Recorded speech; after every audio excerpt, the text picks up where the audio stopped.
So you do like it? Okay. I love it, yeah.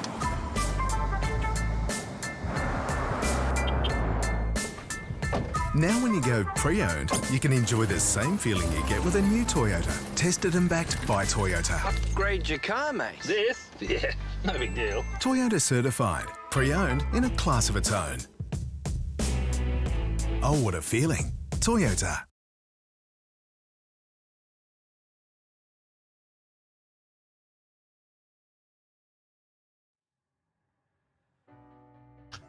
It's one of the greatest circuits in world motorsport for the simrigs.com Oz Pro-Am Sim Series tonight as we come to you from the Nurburgring Nordschilefe. What an exciting track. What a challenge. Hundreds of corners for drivers to memorize, master, and what a challenge it will present for all of our drivers across Pass 2 and then the Oz Pro-Am Sim Series in tonight's broadcast on SimSpeed TV. David Haynes, joined by Nick Skariev, and with Jay Kennedy producing, we are thrilled to be here at such an awesome circuit. For, of course, it kind of has to be an enduro round of the championship. Absolutely, David, would have to say a favourite amongst drivers. Always a bit challenging of a track to call because I don't really know the Nordschleife that well, but the more and more time I spend here, I'm sure the more and more I'll get my head around it. Trying to get your head around it. Somewhere around about 140 something corners, so which I bet you I've got that incorrect. It's one of those things where the harder you look, the more you'll find. That's right. What is a corner? Is a bump a corner? Who knows? That's something our drivers will definitely have to think about and will be a challenge for them tonight with the changes to the GT3 cars in the most recent build. Changes to setup, changes to how the cars handle, changes to the ride height as well will affect how these cars ride curbs and bumps. In Pass 2 though, this is our championship standings. This is the state of play. Absolutely, Jack Jackson there. Leading our championship, he has managed to pull just over 100 points clear of Obersteller. We've seen Obersteller. I think both him and Joshua Robertson just struggled a bit in the last couple of rounds, so it has not worked out too well. But we've seen the likes of David Baz and Ben Pollock come up the order a little bit. Even the likes there of Sagas, he's definitely a wild card to see.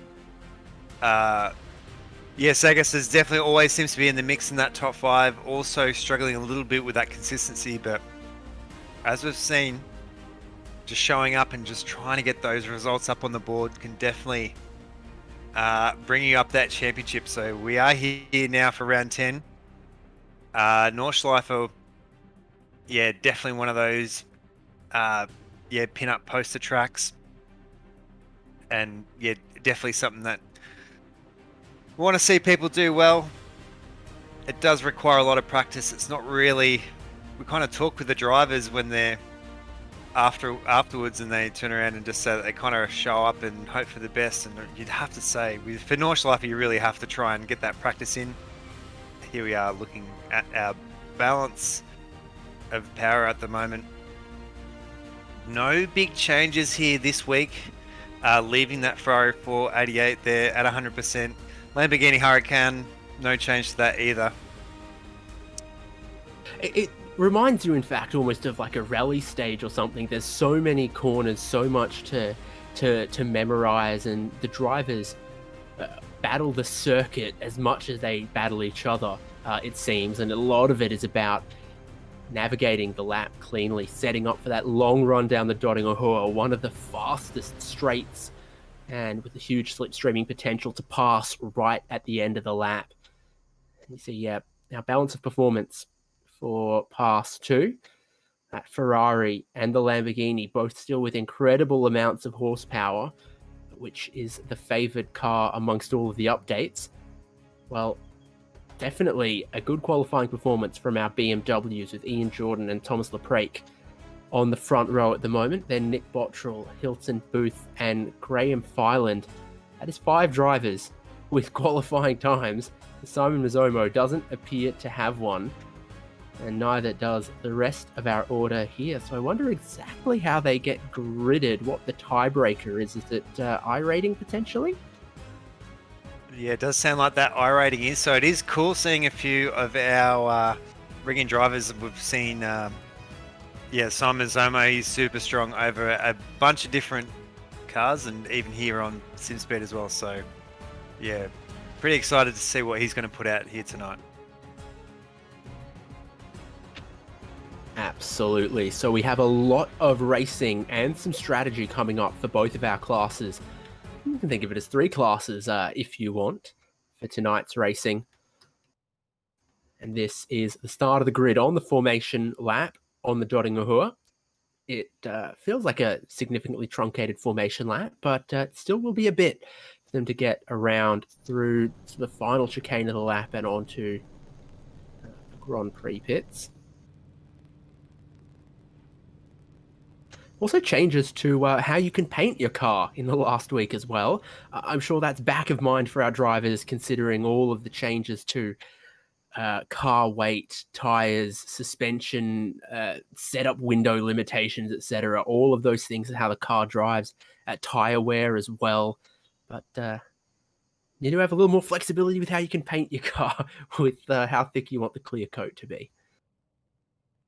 Yeah, absolutely. I remember how it was such a game changer when they brought out the mapping, and you could put in, like gloss and matte and all kinds of textures and stuff. That was like, in particular, the cars that we'll see here tonight, the Drop Bear racing cars have that real, I think the DPR car or Simrig's DPR cars as well have that pattern on it. So yeah, they are cool when you see them up nice and close.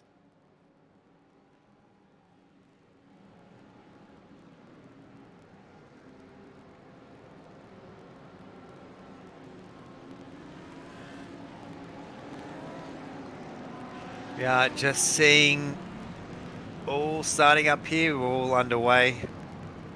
2 BMWs there at the front. Those two just trying to get a little bit of warmth in the tyres. They just see a little bit of a wiggle. So we did notice as well that Joshua Robertson, very far down the order. I think he was on row 6 there. So are going to see, I think, him try and push his way through the field. You'd have to say the Nordschilefe, it's just kind of, it's not really lining someone up for a particular corner. It's just trying to get it passed around as well. It's probably a track too that if you're out in front, you can really kind of put that pressure on and try and pull away. So our pole sitters, front row there, Ian Jordan and Thomas Leprake. Very interested to see how they get away on this one. A circuit that, as you say, hard to pass, but with some long straights. So long as it's stable and drivable, I do fancy some of those cars with the horsepower. They will be very difficult to challenge and to overtake.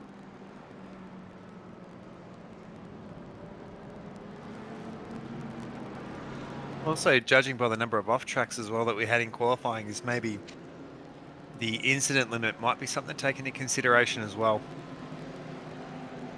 Very, very easy there to drop a couple of tires off here and there around this circuit, especially if you're a bit rusty like myself.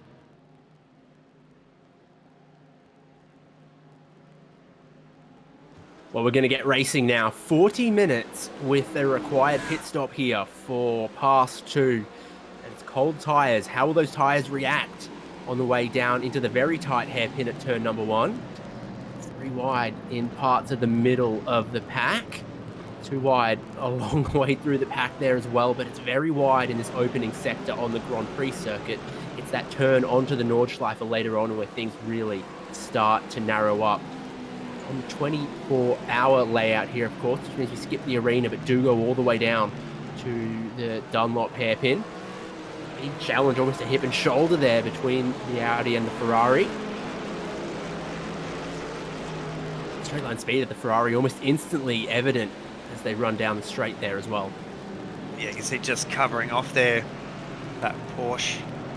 Trying to go the long way around there. It's thankfully the curbing. Oh, into the back quarter there. It's actually going to spin him off back onto the circuit.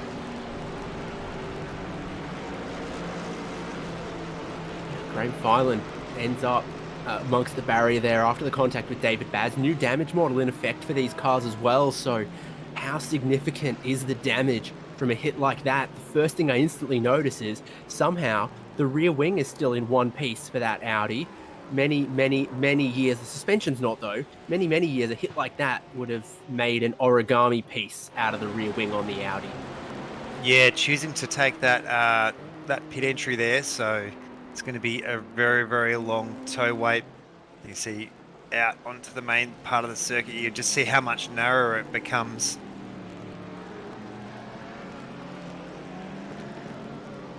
Everyone just in single file here at the moment. Are cutting here to a VRS replay.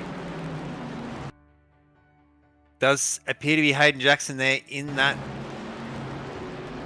safety car style Mercedes, so cold tyres there. Oh, super wide there, had nowhere to go.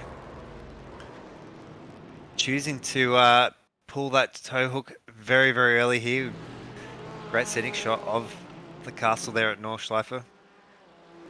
I'm led to believe some of the teams put like radio equipment up there to try to get comms coverage all the way around the lap. This is a big challenge into the Flugplatz. And Jake Jackson is going to get past there. Hilton Booth, I think it is, goes through.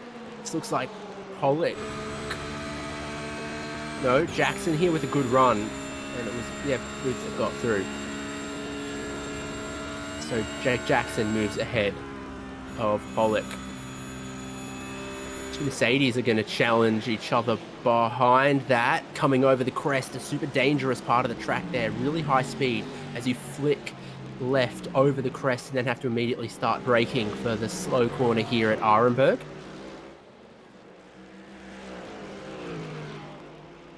There we go. You can actually see just how much that elevation change is coming down that hill. Really fast in these GT3s. Very majestic, seeing them through the trees here. Oh, just a little bit wide there. Recovered quite well though. Jordan out in front though, Loprake about a second and a half behind. Looks like Jackson has moved up another spot here as well on Zaluka, so up into 5th. We did see, of course, more of the field without a qualifying time than with. So, oh, that would help. Oh, off the road. Significantly scraping the wall there for DeLuca. So a couple of drivers coming unstuck at what is famously the YouTube corner. Well, one of them. There's a couple of YouTube corners around here.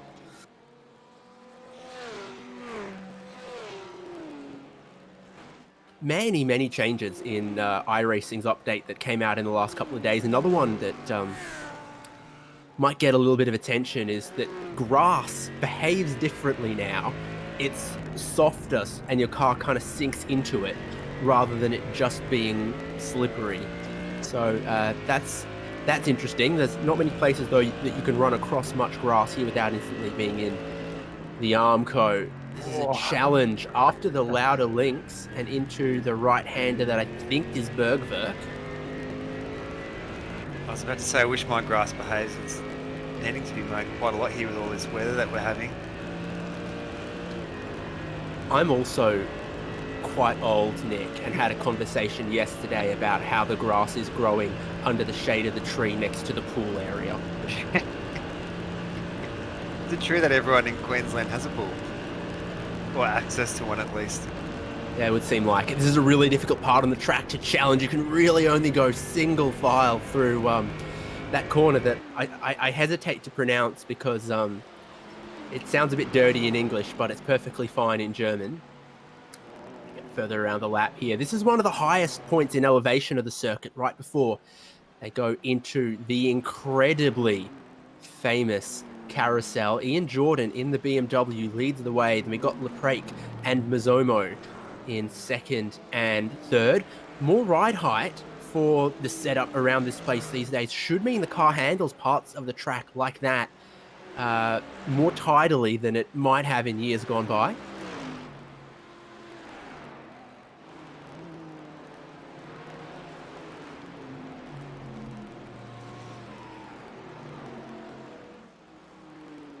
go. Just seeing everyone in their groove at the moment. We do normally see, I think here with the Nordschilefe, it's kind of everyone spreads out on the first couple of laps, and then that's when the battles really start to heat up in the later stages.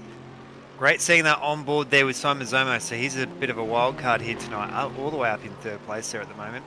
We are also going to see some pit stops as well. See how that plays out. Oh. Drama around the lap. Oh no, David Baz ends up in the wall again. Matt Hardigan with a lot of damage on his yellow and silver Porsche. Very, very limited sight lines around that part of the track there, between about the carousel and around to the Dottingerhoor. It seems like it's non-stop corner. So there's the initial drama for Hardigan. Oh, and he gets joined by Joshua Robertson having exactly the same issue. And Baz through, I know what part of the track that is. That's Vipperman. Oh.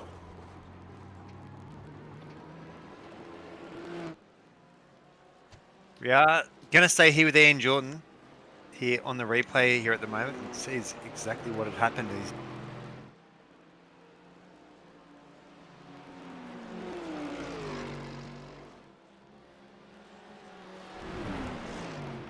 Oh, hip and shoulder there at the part of the circuit that is, I think, Beloff S or the second Flansgarten.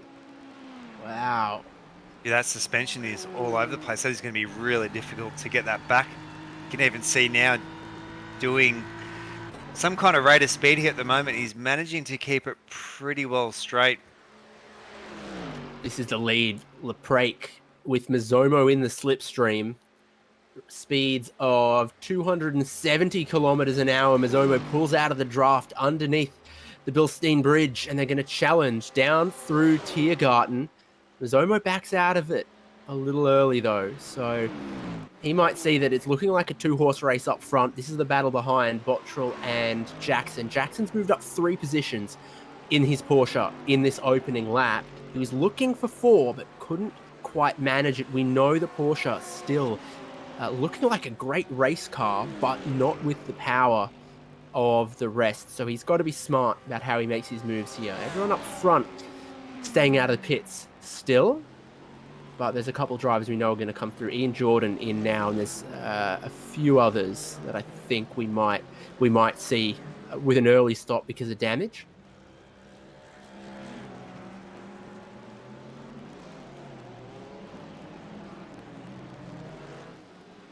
Move for Ashley De Vries, challenging Hilton Booth in towards turn number 1. De Vries, another driver, no qualifying time, starting sort of mid to late pack, moving up into 7th at the moment.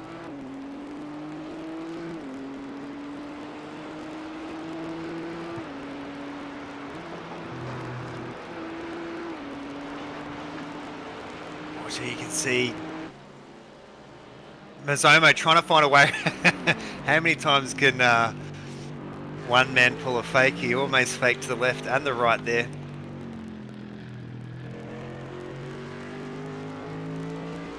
Surely that pace that Mazomo's got there at the moment, he's going to make it an easy one there. He's probably a good thing with Leprake there. Just pulling out of it. It's not really worth at this stage. Trying to fight too hard for it. Great timing on the move too as well to get the lead right before you turn onto the twistier, narrower Nordschleife. Same can of course be said here of Jake Jackson, who moves up into 3rd. Very important round for his championship, you'd think.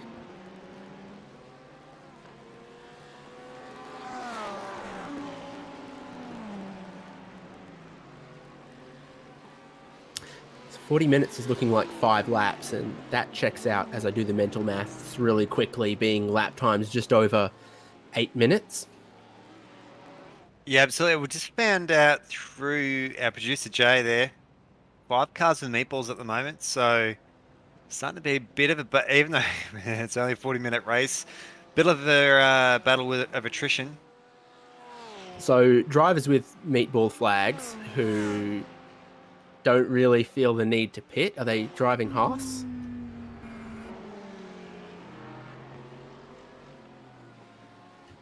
Yeah, absolutely. Nick Bottrell lost third position right as they came onto the Nordschleife. Here at the end of the Hudson back, he runs deep onto the grass and whew, okay, manages to hold on to that one, but he does lose fourth place to the Ferrari of Aaron DeLuca.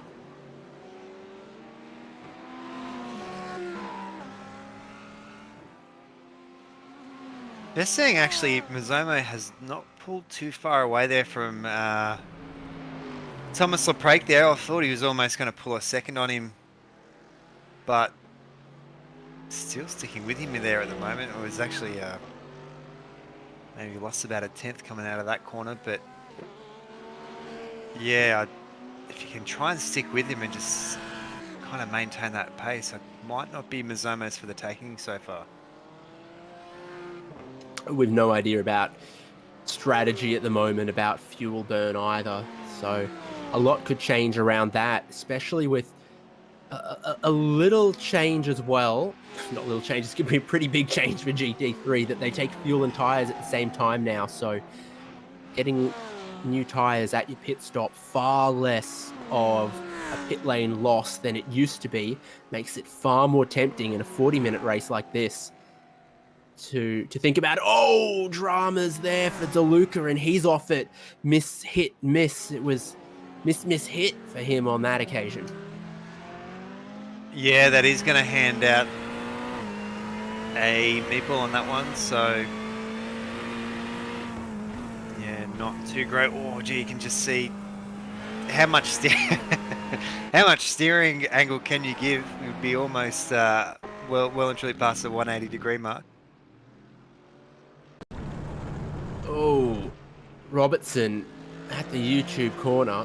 You arrive at such speed after the foxhole and you go uphill. The circuit twists and narrows and try to carry speed all the way in, but you're very blind till you get to the main braking point. I remember the Gran Turismo 4 license test where you had to do a clean lap around here. That was always the corner that would trip me up.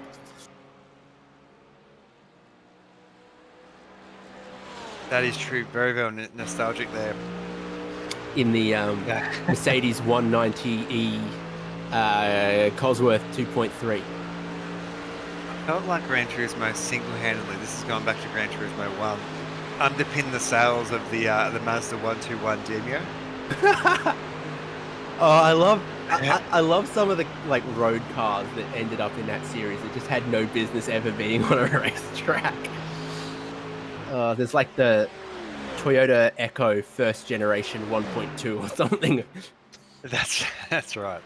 This is Ian Jordan and Aaron Obersteller as they go through the Bravery corner and towards what I'm thinking is Klostertal. And then, of course, comes the carousel.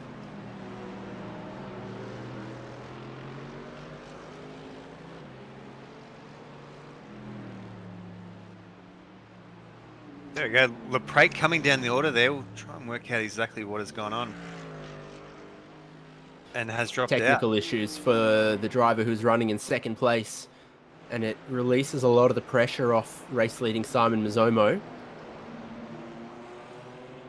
This is Shane Newens and Hamish Munro, BMW versus BMW. Now they come to the carousel. One of the corners that very helpfully is the same in English and German.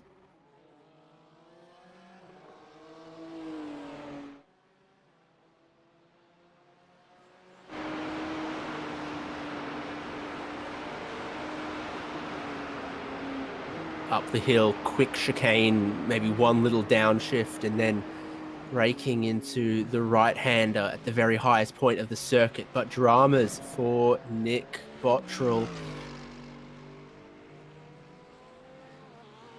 Oh, he'd have been running in third or fourth, but he's found the Armco. So that's Brunchen, and this is Ice Curve. And he just runs it wide. The curbs are so high. And the Armco so close. Yeah, Absolutely. On a tricky part of the circuit too to try and... The Audi's definitely known for not really being able to flick spin it like we've seen there. Newlands runs wide at the same corner. And Hamish Munro goes through. So definitely a challenging one. There is the slow and limping Bottrell getting past just before the mini carousel.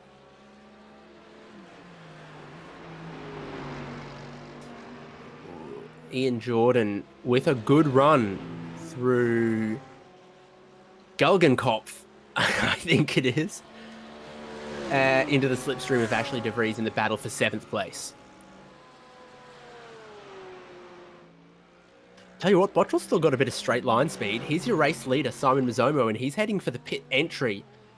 So we'll see if anyone else follows him into that, if that's the consensus move. De Vries is going to get passed by Ian Jordan. Great straight line speed for the BMW. Of course, the Mercedes is on 96.5% power or something like that. So definitely the Dodingerhoe, not its strength, but its sort of stability and predictability have typically been its greatest strengths in AM competition and in past too. So that's almost everyone pitting. The exception being Jake Jackson and Hilton Booth. So those Porsches, very economical once again. Here's Ian Jordan jumping for pit entry. It's almost everyone except those two that you see at the top of the timing column. I think very bold of those two as well. Ooh, tyres for Mez. Tyres for one of the BMWs, but no tyre for the Ferrari or the Audi in front of it. So, there are options now in this style of racing. Yeah, maybe Mazzomo thought with his lead that he had there, he could just sneak a couple of tyres in.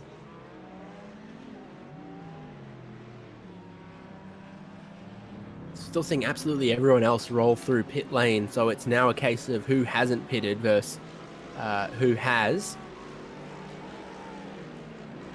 So, very sober Stella. So, Mazzomo's pit stop 21 seconds. Almost everyone else's pit stop 15 seconds. So I think if he got 4 tyres there, it stands to reason that it cost him about 6 seconds to do it.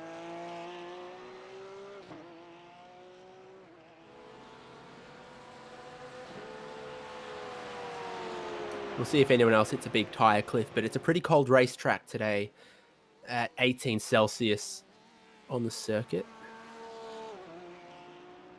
Surely it wouldn't be too far off snowing in Germany now.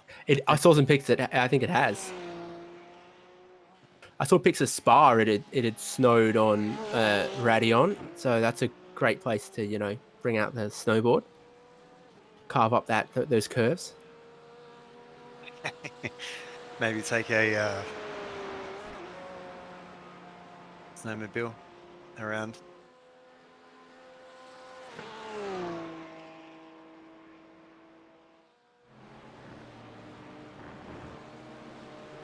So Nick Bottrell has been very thankful for the fast repair, and he's back out there, all panels in the rightful place.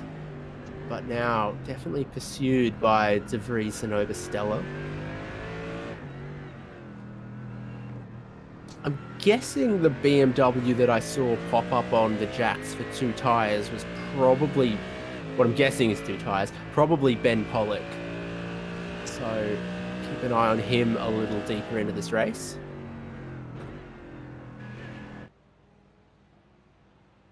Oh, David Baz on pit lane for the 2nd time.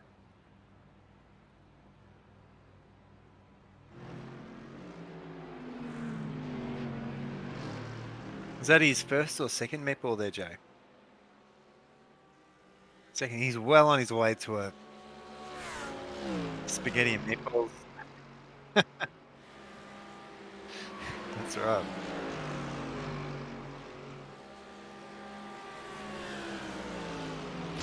Writes itself, doesn't it?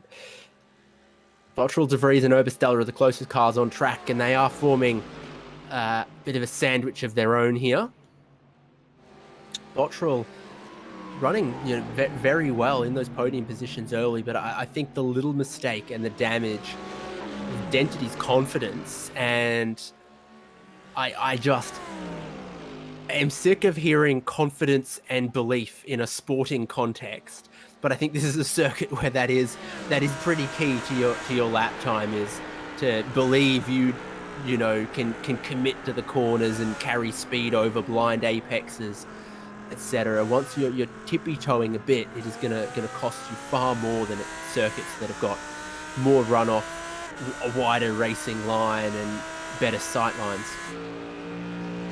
Absolutely. I was actually just thinking, there is actually, Jay's right, there is 4 meatballs to a sub, to a 6-inch.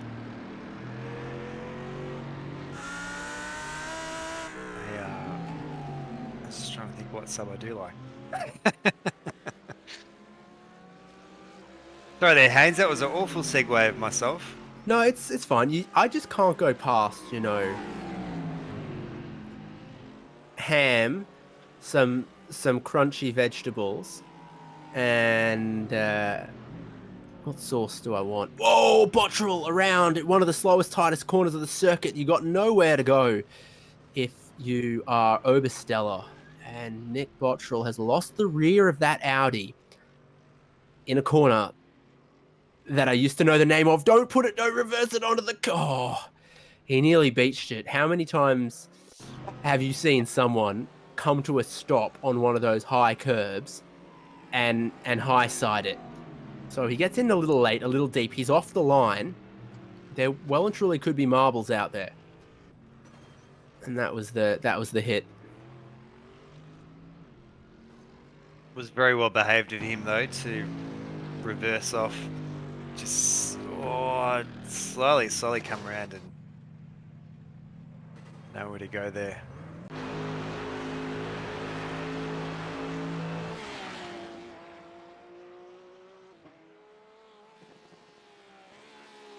Have you been keeping an eye on the gap Jake Jackson to Simon Mazzomo? Because I know Jackson has been very quick so far, working his way up through the field after, I think, not having a qualifying time. Yeah, I think he was second of the cars without a qualifying time. He would be. Yep. Has absolutely picked his way through the field, so... Yeah, I was just looking at... Well, it is sitting at about 34 seconds now, so whether or not... Yeah, if you can try and get a 15-second stop... I reckon Jackson goes to the lead if he does a fuel-only stop. So keep an eye on that one, because it still sits at about 37 seconds, and the pit lane in to out was 39 of everyone who did those. This is Hamish Munro's putting some scrapes on the BMW. I'd say more than scrapes. That left rear suspension is cactus. Looking like a bit like the 75 Series Land Cruiser there. Track width all over the shop. Having to take that tow hook. He's got one of those sort of space saver spare tires that's not rated for faster than 80 k's an hour. Yeah. Bringing it back around. So, yeah, still keeping an eye on that gap, Jackson to Mazzomo, and it looks like Mazzomo's eating into it on this lap.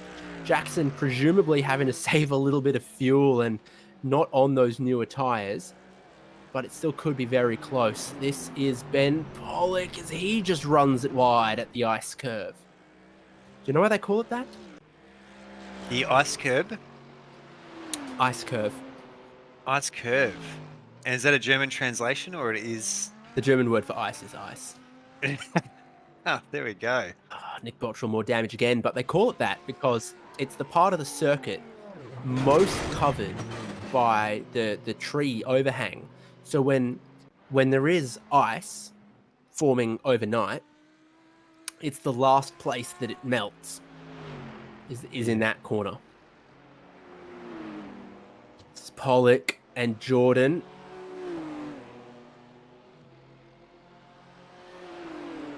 I'd say both of their paint schemes look like a Pollock, but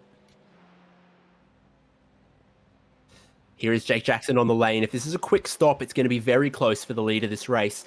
Mazzomo with the longer pit stop taken earlier, but then eating some of that back out of Jake Jackson. very well could be close. BMW versus BMW down the Dottinghur. And it looks like Jordan has the nose in front, which is the left-hand side for the drivers as they pull underneath the bridge, and I think that move is done. Oh, middle of the road pit stop time for Jake Jackson here. So Simon Mazzomo does go through into the lead, locking up the rear tyres as he goes through into the hairpin. There goes DeLuca. So, I really thought Jackson would be a little bit closer, but he has flummoxed and bamboozled me with a 19-second stop, which doesn't look like what anyone else's was. Yeah, absolutely. So a little bit slower there. Mazzomo definitely getting around. He's going to have that 10-second advantage to DeLuca. Jackson now in third position. On board currently with Jake Jackson. So maybe he can try and get this second place here. And now, wouldn't say dying moments of this race. Still got 30 minutes left. Oh, geez, DeLuca going super, super wide. Has missed that apex.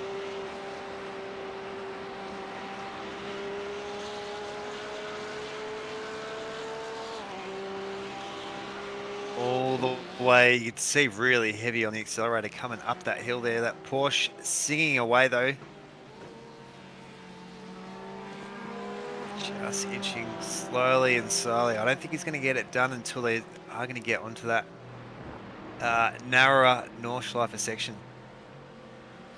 You would think the longer straights of the Grand Prix circuit do favour the horsepower of the Ferrari a little more.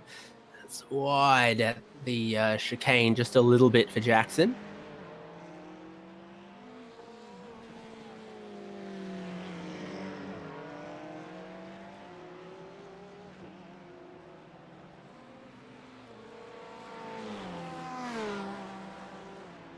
Now a section like this with the elevation change, with the bumps, the high curbs, the quick change of the direction certainly is Porsche territory.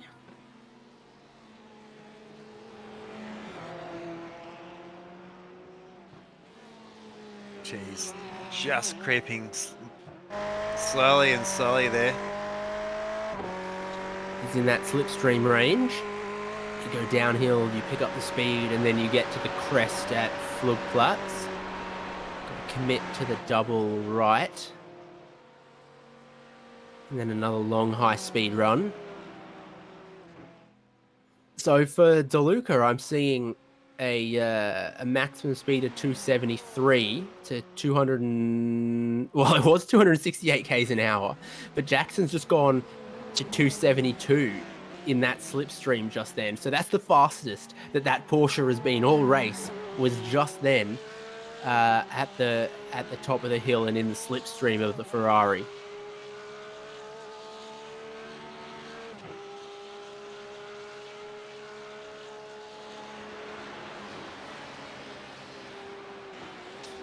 I bet you, okay, that's not the racing line. That's not the racing line, and that's just a little kiss on the Armco for Jake Jackson in his pursuit of second place.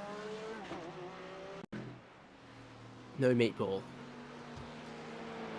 They seem to be very generous giving out the meatballs. Yeah, that's exactly right.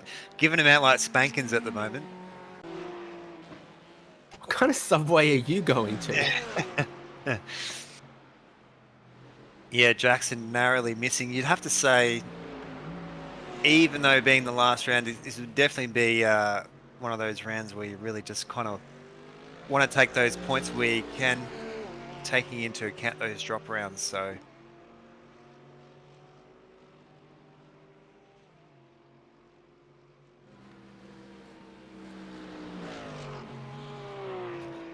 Booth here did go that extra lap in the opening stint, like Jackson, both of them in the Porsche.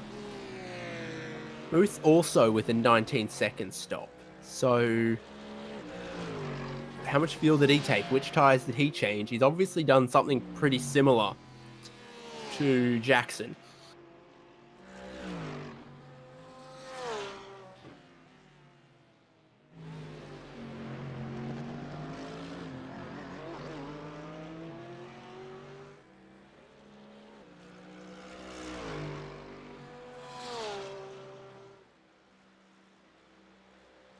go. Mizomo not really pulling away though. We've seen Delica actually take back about a second or so. So Mizomo's definitely not driving. You'd have to say he's maybe more or less maintaining that gap at the moment. Just on cruise control, just obviously keeping that eye on the relative there. You can actually see DeLuca again just about another half a second there. Or just as they go on the carousel, you can just see how stiff. They don't look any less sketchy with this higher ride height. Like, they still look pretty sketch there. Yeah.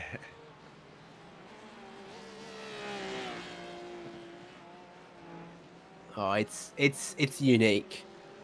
The day they get rid of that banking, that curvature, this part of the track, just demolish the rest of the circuit while you're at it.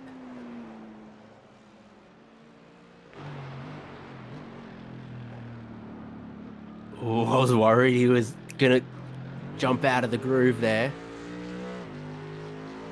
So it's a fine line to walk. Quickest way is absolutely that tight line and using the banking, but if you carry in a little bit too much speed, you can sort of pop out like getting ejected from the movie before the final credits. When I'm elected, there's going to be a bill that makes it legal to bring your own snacks. There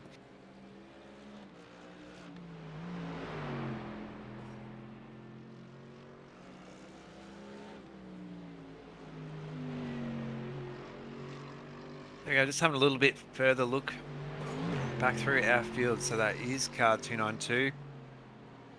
DeFreeze there.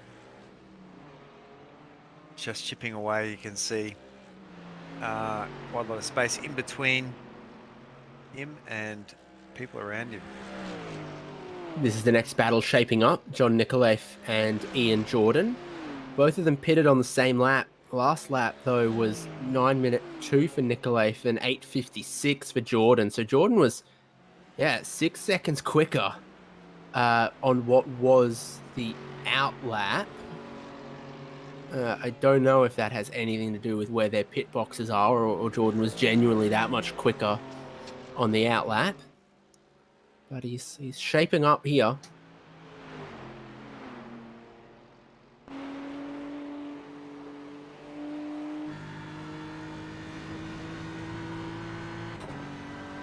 Just dropped out of that 1 second and then got back into it as they came through part of the track. It's the gap reducing in the toe. It starts to now. You get sort of halfway down and that magnetic attraction draws them together as they approach the Bilstein Bridge and the Tiergarten. Still won't get sixth gear in a BMW though, I bet. Oh, he's in sixth apparently. Damn. Okay, that gear is useful for something somewhere.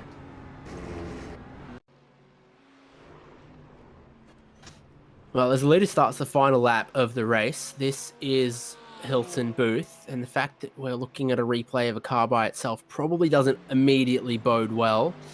And that is too much curb, that is some grass, and that is a big hit to some of the Nurburgring arm code.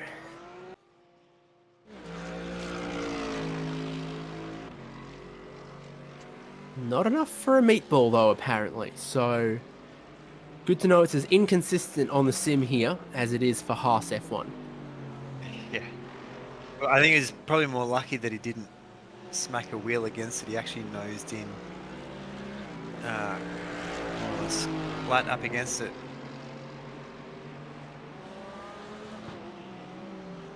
Jordan 3 seconds quicker on that lap they just completed there as well, so he's got the pace to get around John Nicolaife on the final lap here for fourth place.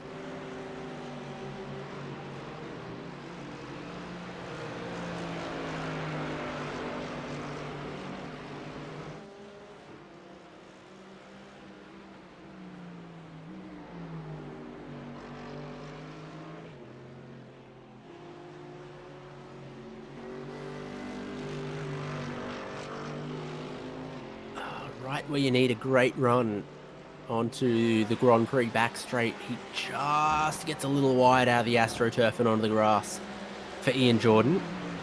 Just lets Nikolaev at least hold on through the Grand Prix section, and that is that's half the job.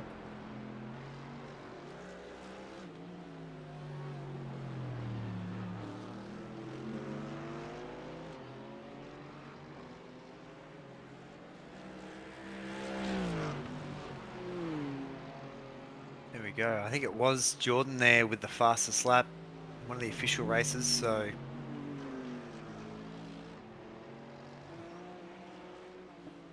really, really good pace there in our midfield. Simazoma, they're holding off DeLuca. He's got it down to about 7 seconds now. It's definitely not going to be enough with only about 3 minutes to go. It is the white flag out here, so I think for both of them, they'll be pretty relieved to have got out like they have.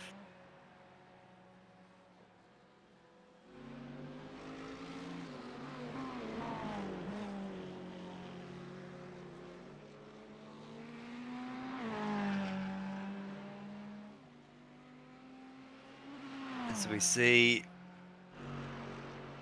DeLuca there. Here being round 10, I was we're just talking off mic as well. It is the final round here for our series, so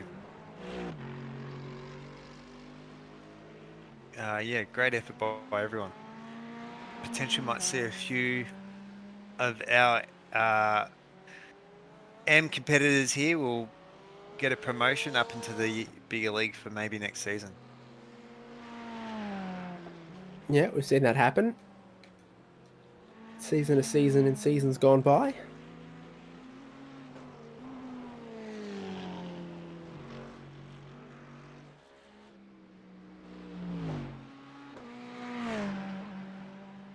Looks good for Jake Jackson's championship at the moment, though. Ahead of Aaron Obersteller and Joshua Robertson, and outscoring both of them. Yeah, you'd definitely have to say for Obersteller, what could have been has had some really strong results, but yeah, that consistency is just getting squeezed a little bit.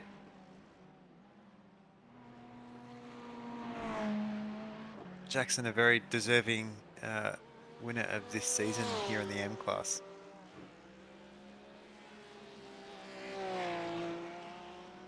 You're more game than me to say it like that with still half a lap of the Nordschilefe to go. Yeah, cool. A little bit early, hey.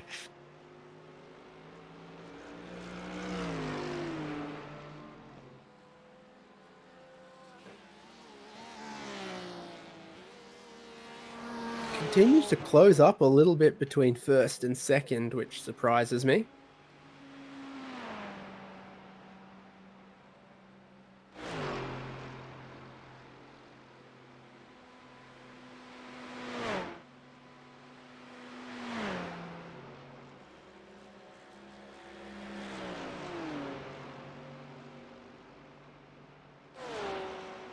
Jordan a lot closer to Nikolaev again. So difficult to pass up at the top of the hill at this section, though. Super committed through the left-hander. Can't really get alongside as you've got to navigate that little kink.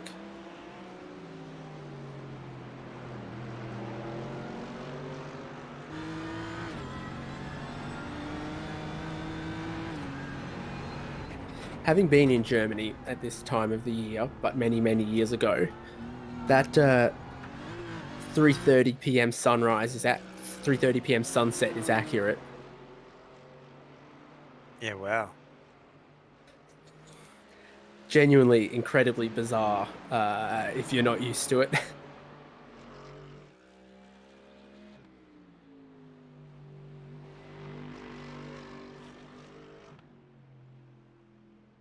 See, it's actually Mazoma has actually put about half a second there back on DeLuca, so getting a bit of a hurry on there. You can see that Mercedes actually does have a dash alert there.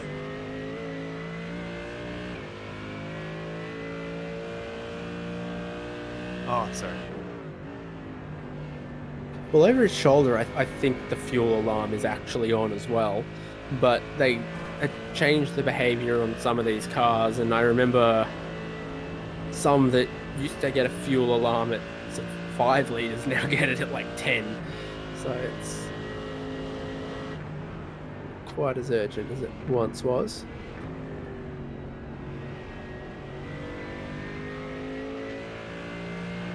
Oh, I think he's up on his Delta.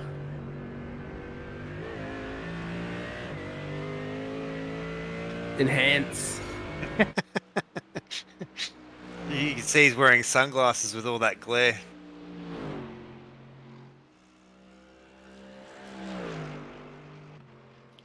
Yeah. He comes away from an endurance with a really nice 10. Facing into the sun for the whole second half of the lap, so that carries on, but there's very few corners left for Simon Mizomo as he heads down the Dottinghur on the final lap of Pass 2.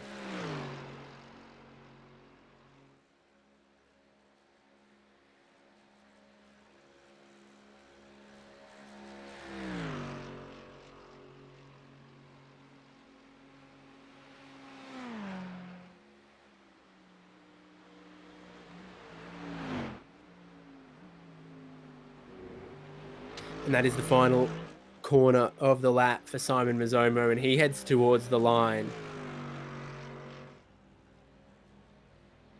Oh, and he looks thrilled, and that's the checkered flag for him. But behind him on the road,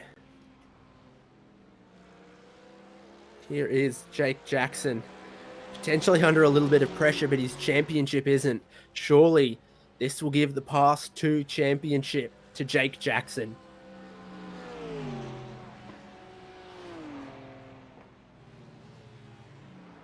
There you go. Congratulations. Oh, we've just seen Pollock.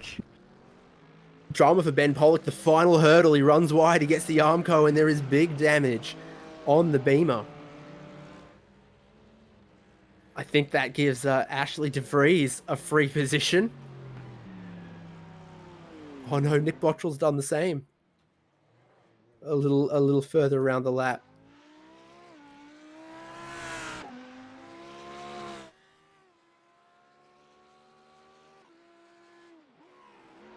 It's half race for Nick Bottrell around a circuit that will bite you when you're not careful. And it has bitten him and his Audi pretty heftily. We've seen another car there off into the Armco, Hamish Munro. Had a pretty tough round, this one. Seeing, you'd see the amount of BMWs crab walking around this circuit, you'd think that's how they come out, but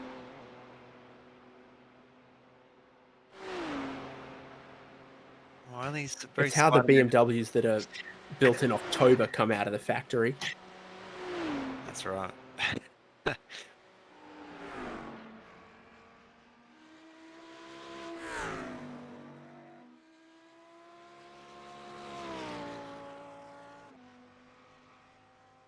Well, it's a big lap, but it's a challenging lap of the Nordschleife, and many people have felt a couple circles of the green hell.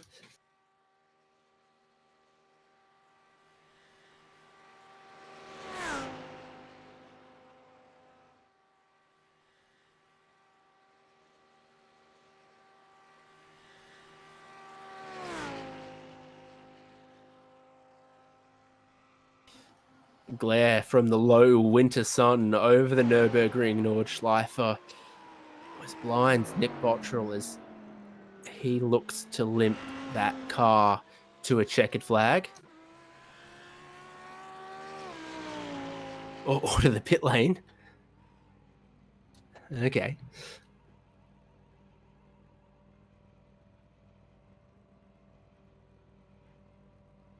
Here he is, Simon Mizomo, race winner. Congratulations. Oh, thanks, mate. That's not too bad for only one lap of practice to just, well, pick a car and go for it. Looking over your shoulder, give us the shuckers. It's not a shuckers, but I'll take it. That's I'll sweet. take That's it. neighbours. Making too much noise. Oh, dear. Yeah, exactly. It was nice. Yeah, that's pretty cool. I just honestly first time I've driven the GT3 since the latest patch, and probably the first time in a year I've driven Nordschilefe. Yeah, really impressed. I have to give iRacing a bit of a rap that they've really turned these cars on, because like for me personally, they never really felt like you could feel much what was going on, but this is probably the one time in the GT3 I've actually felt like I can actually feel what the car's doing, and yeah, it's really nice. They've done a really good job with it. They do look a little freer, but within a sort of window where you can hustle them. Yeah. There was definitely a couple of times we're coming through corners, even a few times on the brakes. Actually, on the last lap, I can't remember what corner it is, but it's like a couple of corners before you get on to the final straight. Donny Ho, it came in just a little bit too hot, locked the rears. In most previous builds, I would have thought I'm in the wall 100%, but no, it's just let it slide. It caught itself, and off we went. So yeah, they're definitely feeling a lot better, driver-wise. For me, they definitely feel a lot better and a lot more responsive. Mez, congratulations, great drive. Pull your finger out and qualify next time. No worries, just for you, mate. Just for you, I'll qualify. There we go, race winner Simon Mizomo. Let's look at our results from race 1 there, which is pass 2. Simon Mizomo with the Mercedes from Aaron DeLuca, Jake Jackson, who with a podium seals his championship only just ahead of John Nicolaith there. Then Ian Jordan, Ashley DeVries, Ben Pollock, Aaron Obersteller, Hilton Booth, Nick Bottrell finishing in the pit lane. I'll get updated based on who carried a black flag.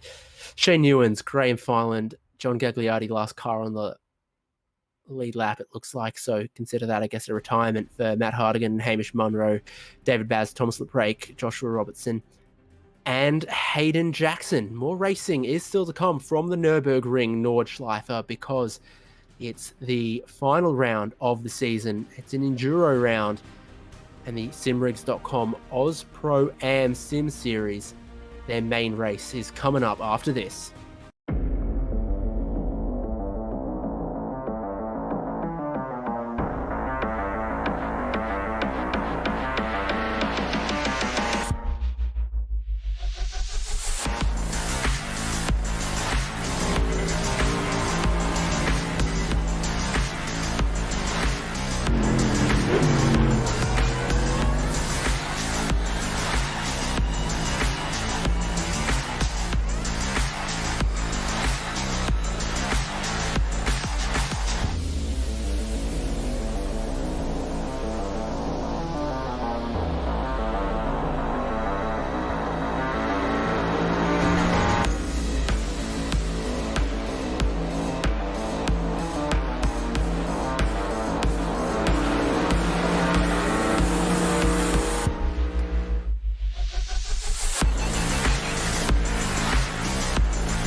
So you do like it? I love it, yeah.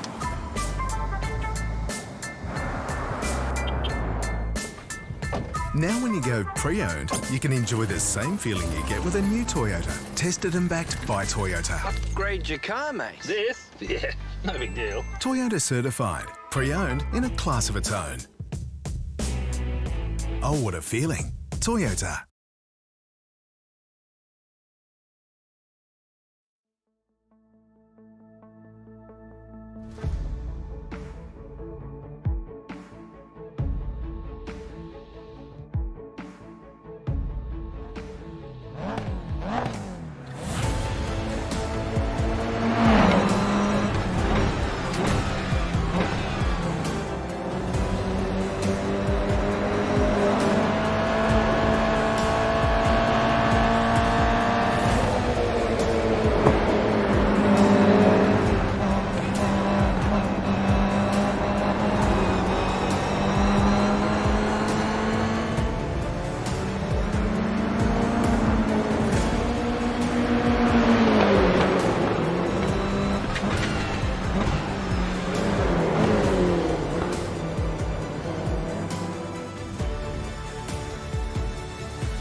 Thanks for sticking with us at SimSpeed TV. Getting ready now for the simrigs.com Oz Pro-Am Sim Series.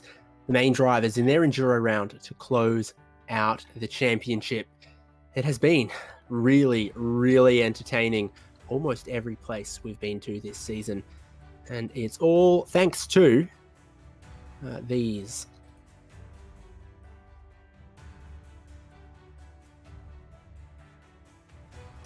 Simrigs.com, offering a large range of affordable and high-end racing simulator equipment for the beginner and pro alike. Australian-owned and operated, product advice and warranty service, single product or full turnkey rigs.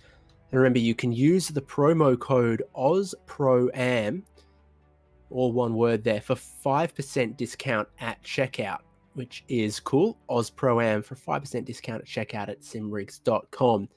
Echuca Toyota is a family-owned and operated business that understands purchasing and owning a vehicle is a unique and important experience for our guests. We're committed to the Toyota brand, holding the full vehicle range. This means when you come to our dealership, you'll be able to view and test drive any Toyota that interests you. We also stock a diverse range of quality and certified pre-owned vehicles, each of which has been handpicked by us. For more, head to echucatoyota.com.au. Ferguson Group Media are a full-stack media company that work with SME businesses across website development, e-commerce, social media strategy and execution. For information, head to fergusongroupmedia.com. Qualifying has been run for the Pro-Am series, and Lachlan Capel has the pole in the BMW from John Merritt. Jeff Connell and Kobe Williams make up row 2. Daniel Yeaman and Matthew Johnson, an all-Italian high horsepower, row 3. And then with the pole and the championship lead in the AM class, Tim Harris in the BMW.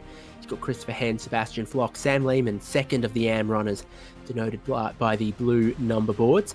Aaron Cooper and Adam Funslow are row 6 with the Porsches. Then comes Tim Audie, Richard Brookfield, Joshua Fitt, Dylan Shepherd, and Tom Wilkinson, Jordan Ferguson. And the rest of the field is these that you see, no qualifying times. The field on the pace lap, heading towards the green flag.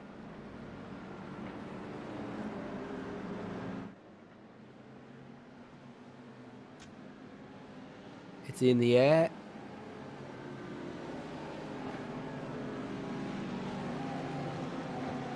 We start racing at the Nurburgring Nordschilefe for the season finale, and the field absolutely stacked as they pile down towards turn number 1. Kobe Williams in the green Mercedes looking to break deep around the outside, knowing it becomes the inside. Jeff Connell in the all-black Audi, positioned so well for turn number 1, but as the track flicks left in towards turn number 2, finds himself a little out of shape, essentially not challenging for the lead, but so tight for that third place. Great launch for Tim Harris there, as well, as he just needs a good and solid result for his championship.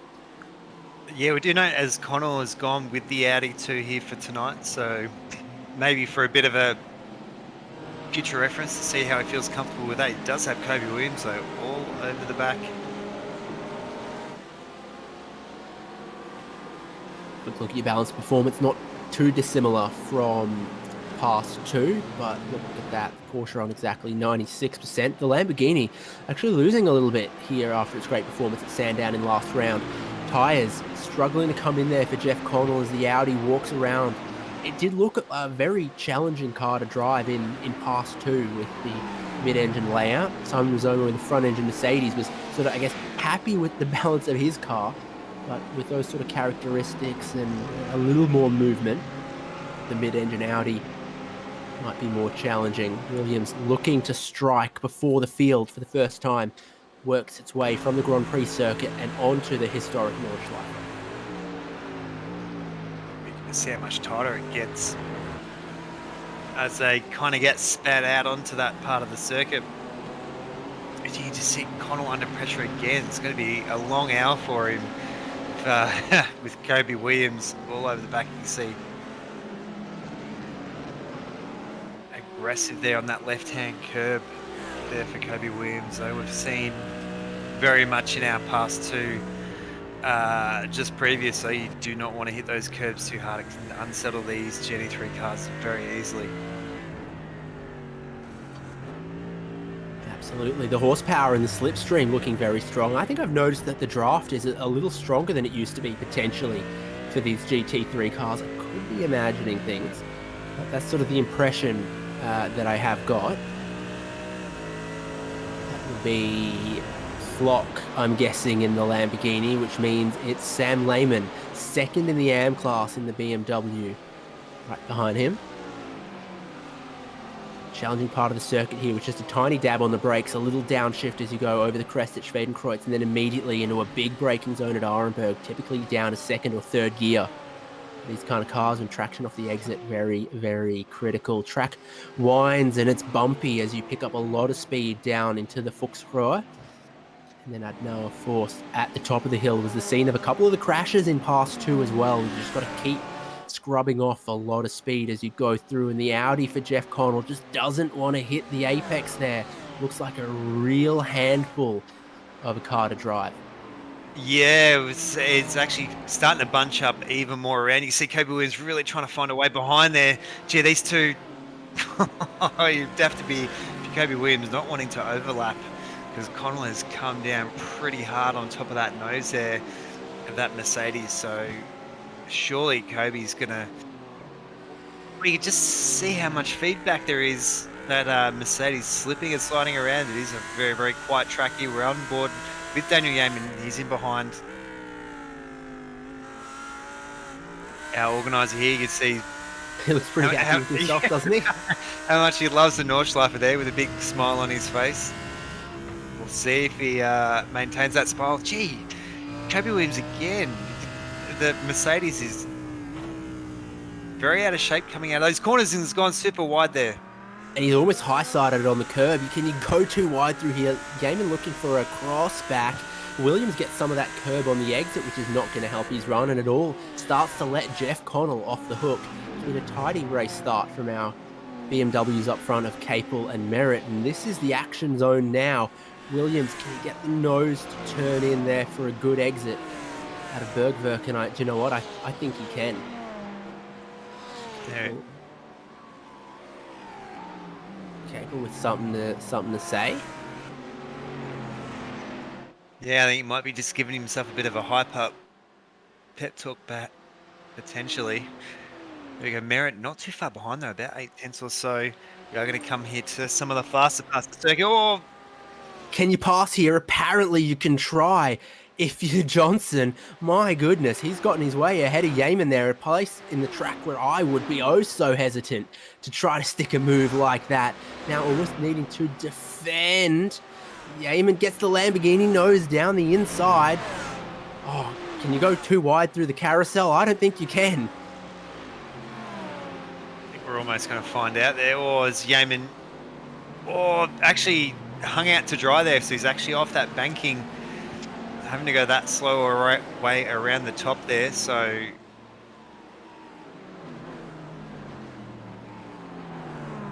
there you go, Sebastian Flock, big smile on the face there as well. You can just see how much these drivers here revel in the Nordschleife here.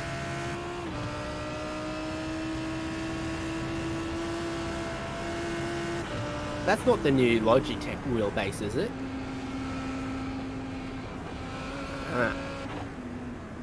It is apparently. So I guess you can tell because it's big, like a BMW. There you go. It's almost thought it was Sam Lehman doing the dishes there, but his hands slightly out of view. Not doing too bad. He's about our second in our Pro-Am class there, so he's sitting about 10th at the moment. Still very, very early days here. Yeah, there's a big checkup here. There's Tim Harris leading class. Dan Yeaman in behind him. Yeaman's lost a couple spots on this lap. The mid-engine cars look really challenging as you try to bring the tyres in. Yeah, he definitely did struggle. I think the carousel section was really lost, I think, about 2 or 3 spots there. He is really pushing quite hard there on the back of Harris at the moment. He's well and truly in the groove that time. Kind of came out a little bit wide out of it.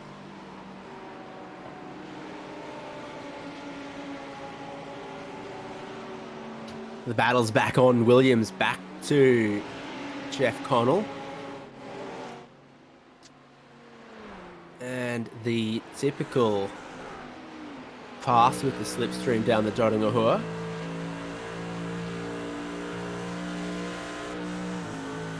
Oh, it's too wide a couple places in the field. Yeaman's trying to get around Harris. Flock is side by side with what I think is Christopher Hen. So Flock and Hen is absolutely level. It's going to be who blinks first into the Tiergarten. Hen's had the slightly shorter run through, and he will just cut ahead.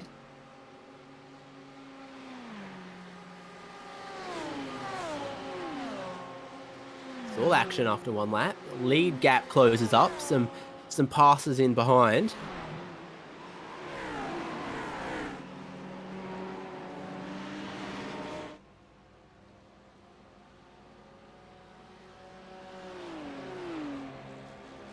And no pit takers. So everyone who started the race is still running. And still out there as well.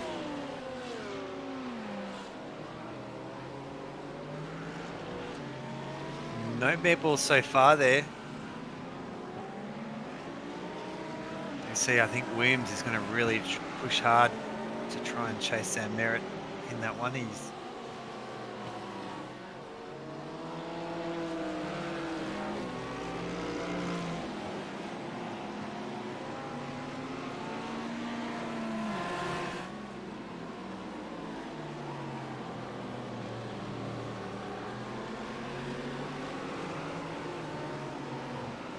Oh no, Hen finds the wall in the Lamborghini. Oh dear, at the top of the Schumacher S, I think, as well. So what has happened there? For the ILEC driver. Is it all by himself? It is. He's on the curb on the way in. He gets maybe too much of the curb in the left-hander. And the car will not take that. Yeah, I think thankfully not hitting the suspension or anything too hard there. Actually kissing that wall face on. We do see Capel and Merritt though. Capel not really pulling away too much, so Merritt might just be buying a little bit of time. You'll know that he's got Williams gaining here and there in behind there. Connell not too far behind as well.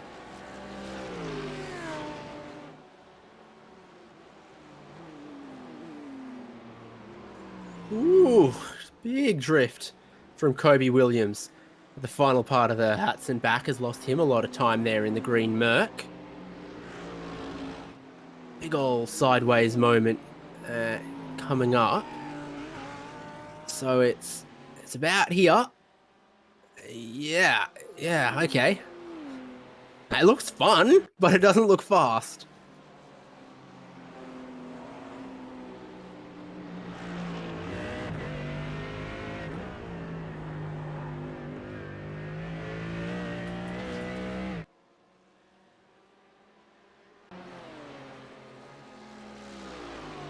Another one of those battles here. Aaron Cooper under pressure from Auty of the Tim variety. I think it's the only one we've got tonight. No Phil Auty. Or Derek. Just Tim. Maybe a potential Auty do there. Tim didn't get the memo.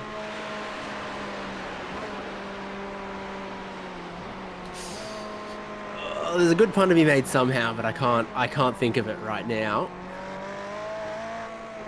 Here we are coming to another one of those parts of the track where it seems like the corners just meld into each other. Yeah, over the crest, downhill into a right-hander that leads into a quick flick, leads into miss, leads into Verzeifen, where we saw some of the accidents in pass 2. Definitely, you feel like a section that favours the Porsches is where the corners flow into each other, and straight line sections would favour a Ferrari. This one, I did look it up. It is called Verzeifen, that sort of very slow left-hander at the bottom of the hill. You're always locking up one of your tyres on the way in there.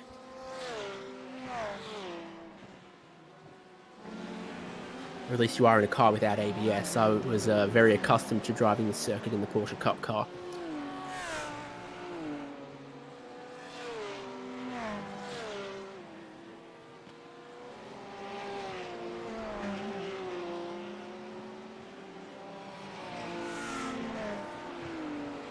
This is Johnson and Yeaman. It didn't end well when they tried to go side by side into the carousel earlier. Yeaman is right back at it in the Lamborghini.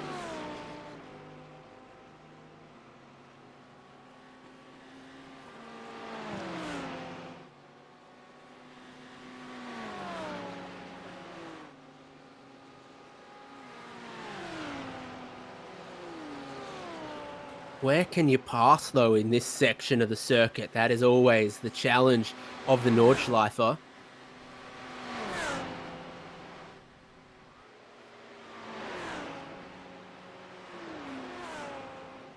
You'd have to say there, with the upper hand there, he's Daniel Yeaman well and truly in the groove this time around the carousel. He did lose a bit of time, a few positions a little bit earlier on. I look forward to heavy enough rain that the racing line is to go up high. I don't know, the Lamborghini probably just cut through the water.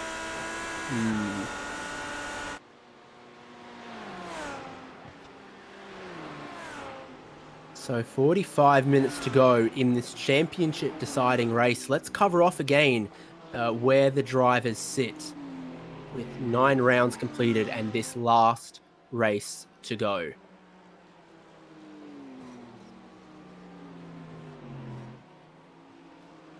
So the man who leads this race, leads the championship, Lachlan Capel from Yeaman. Williams so close there as well, then Sebastian Flock, Dylan O'Shea, Marcus Watson, Brad Watson, Ross Rizzo, Christopher Henn and Adam Funslow. The top 10 in the pro class. In the AM class, it's the Tim Harris show at the moment. He has a very handy lead, and he leads on track in class at the moment as well, from Jeffrey Wang, Sam Lehman, Stephen Tonkin, Tom Wilkinson, Gustavo Cirillo, Jordan Ferguson, Tony Baker, Glenn Riddle, and Ben Jeffrey. Nick, we think this is going to most likely be a 2-stop race. Absolutely. Maybe some tyres in there as well. We are Connell and Williams, and that is a place that I'm not used to seeing an overtaking maneuver. I thought that was going to end in tears. That potential slowdown that was served there by Williams, he was quite slow there coming out of that corner. Here's Johnson and Yeaman again, and you see the other battles shaping up on the Dodongahoa. It is the boxing ring of this circuit to just make sure you're close enough to use the immense slipstreaming ability down the kilometers long straight. You're not seeing double. It happens behind them as well in the picture between Flock and Harris. Yeaman in front at the moment, has to go the long way around, and now he's not in front anymore. Johnson will still look to defend this position. Yeaman is not going to take no for an answer, is he? They were so close. Leaders pit.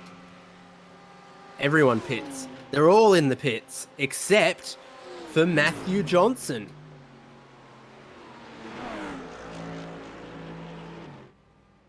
I think that was Sam Lehman as well, choosing to stick it out there in that Simrigs car. We're actually seeing quite a few.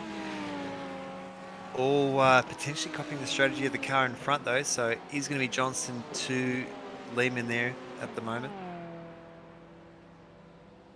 And here's the surprise, it's predominantly Porsches going a lap longer. Dylan Shepherd doesn't pit just yet.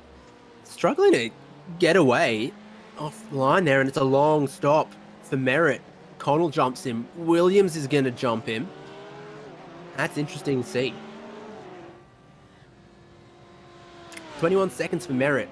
Matches the 21-second stop we saw from Mazzomo in Pass 2. So I think that's kind of how long it takes to change tyres now. Everyone else definitely looked fuel only, with the exception of Luke Fitt, who I think might have also taken tyres. So, gap right now, Johnson to, well, he was racing Yeaman, so compare him to Yeaman. 36 seconds. So we'll track what that's like about halfway around the lap or a little further. But it's clean air for Johnson.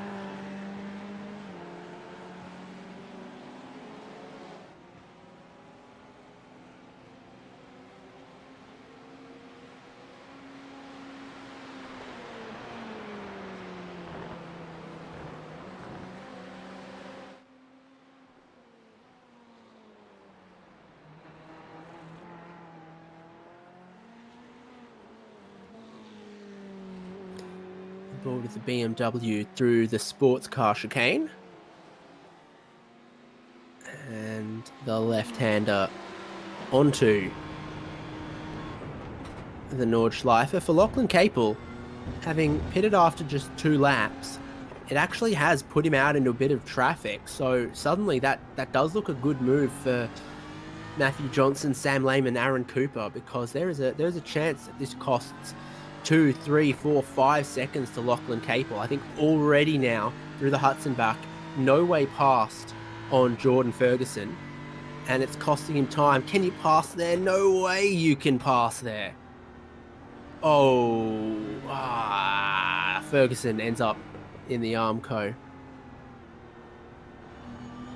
There a slight raise of the eyebrow there by Lachlan Capel, so I don't think they made any contact there, but I don't think Lachlan Capel's going to be getting any full stack media services with SME business. might try and have a bit of a look. He was, though, in very close here. I think maybe just the pressure got him to a little bit. You can see that. Oh. Either way, I mean, the behavior we've been seeing off these cars so far tonight is just being a little bit offline is going to make it super unstable. There's also been some changes to how the circuit reacts to where the cars are racing and where the grip is, sort of not just the circuit temperature, which was modeled with dynamic track already, but sort of how it rubbers in and how that affects the grip.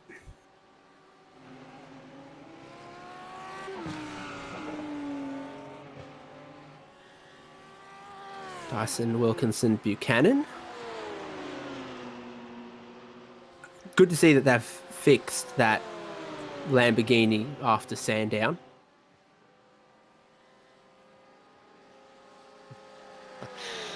Yeah, it was in that same wall there quite a few times. Gee, they're all in super tight there. Oh, you just see how much guts it takes there to follow so closely around this circuit. So much of this circuit where you can be immensely quicker than another driver, but excuse me, sir, you can't pass there. Oh, and just maybe a tiny bit of contact there again. Another corner where it's not a wide part of the track. It's not a straight line braking zone.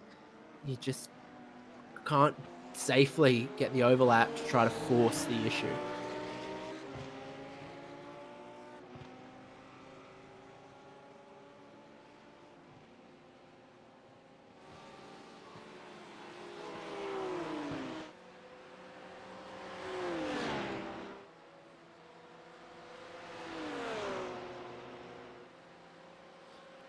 Sam Lehman runs second at the moment, has gone that extra lap in this opening stint, and is hoping that that can help him in his fight against Tim Harris.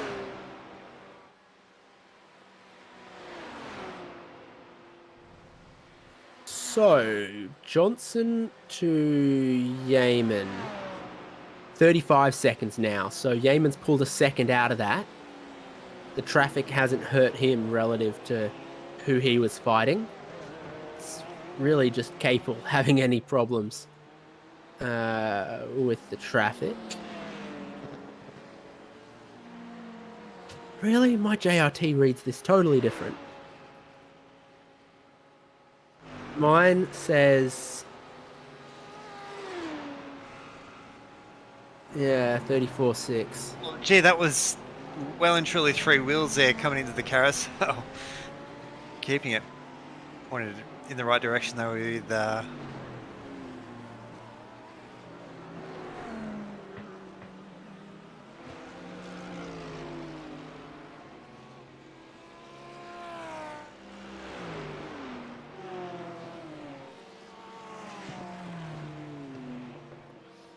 Auty and Fit, and Dylan Shepherd just stretches his legs on them in a section of the track that really should favour that Porsche, and it does.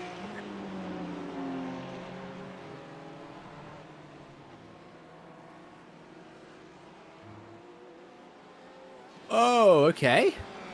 All right. Well, I didn't expect that. I'm glad Joshua Fit did.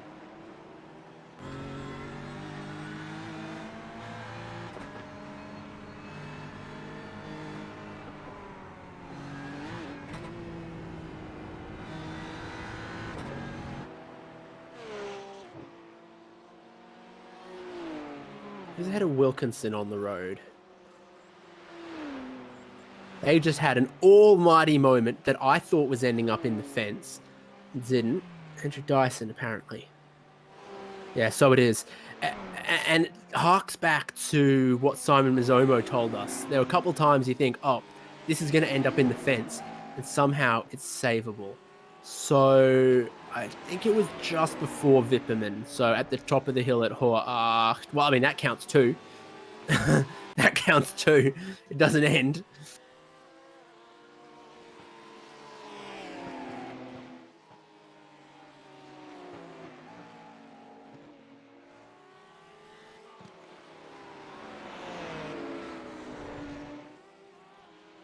They sure haven't made these GT3 cars less challenging to drive. And here's some of our drivers who haven't stopped yet, who we imagine are going to this time. Matthew Johnson from the lead is in. Here comes Aaron Cooper and Sam Lehman.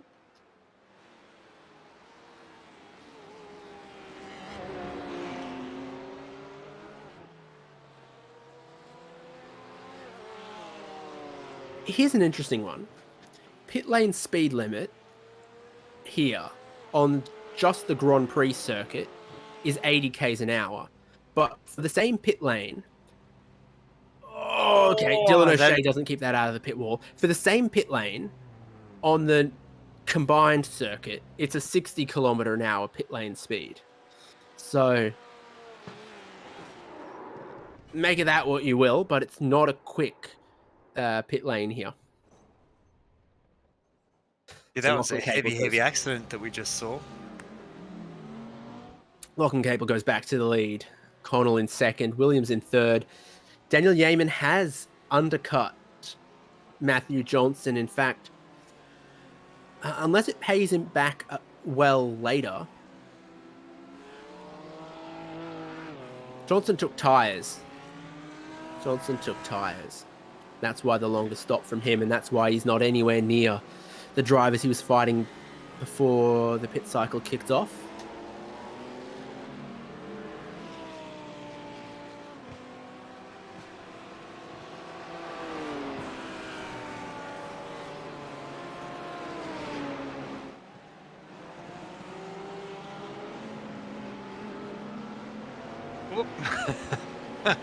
Bit of a hip and shoulder there, though. Taking it back. These three are having quite the battle. It's been going on for a couple of laps now. I was watching some French Twitch streamers yesterday, and now I can't help but just react to everything with ooh la la. I've been watching too much. We did have here in Melbourne over the weekend the Red Bull Billy Kart Grand Prix. And I've now just on a YouTube deep dive, watching all the previous ones in other countries. There, oh, the potato Lamborghini is all the way around. Very lucky to not clip the back of that Porsche. Buchanan has struggles getting it back going again. Cooper and Funslow. Cooper, of course, one of the drivers who ran longer into the first stint. Now comes out in 10th place ahead of Funslow. It looks like Cooper took tyres as well. So see how that does or doesn't help him here.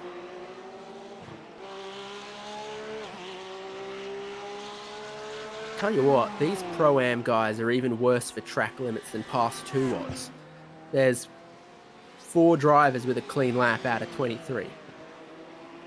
Yeah, definitely part and parcel here of pushing it all the way out into the grass.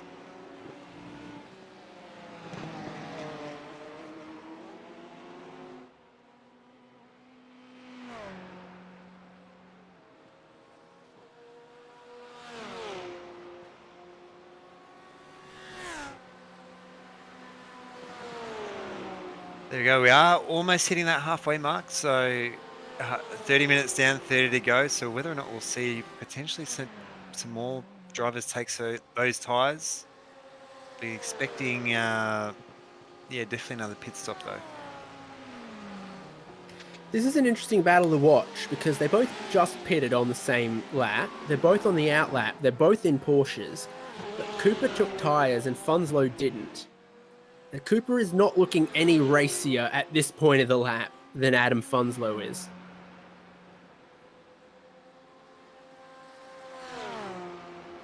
Funslow is in fact looking just a little bit tidier, like he's closer to putting the car where he wants it and getting to every apex with some precision. So it looks like you can change tyres a lot more cheaply than you used to be able to. But the warm-up phase is more challenging, which I guess takes you right back to there being a pretty significant set of trade-offs for new tyres versus not.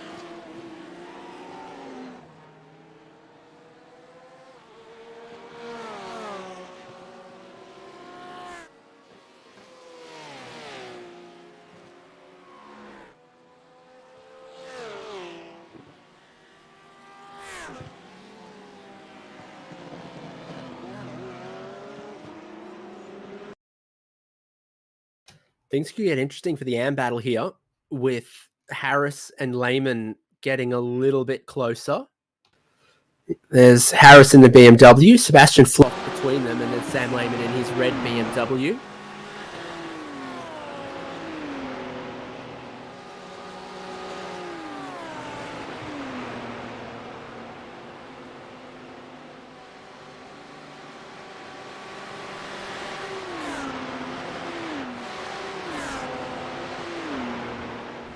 Another driver who took tyres at their first stop around, John Merritt. You remember he was very close to Sam Capel in challenging for the lead, so he's obviously lost a little bit of extra time with that tyre stop. He's now 9 seconds behind, so just keep an eye on where Merritt in 64 is relative to Capel in the number 18 car. Flock here in his Lamborghini, a little trapped between the AM BMWs.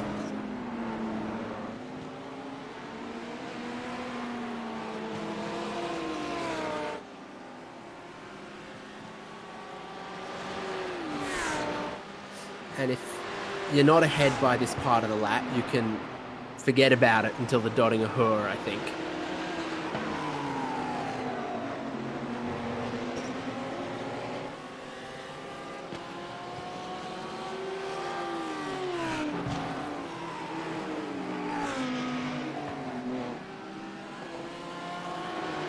It's really cool seeing those floodlights all ablaze there on the Lamborghini. Even potentially might see it get just a little bit darker there. Yeah, it could get really dark because it's 3:30 local now in the session with still 28 minutes on the clock, plus the remainder of wherever the lap that the leader is on. So it could be, 28 minutes plus another 8 minutes, depending. So it could be quite dark by the end of this one. The in-sim date is the 30th of November, which I'm guessing is pretty close to the latest you can go. There are a bunch of circuits that it won't let you set a middle of winter in-sim date. But hey, if rain is hashtag soon, surely snow and ice is as well.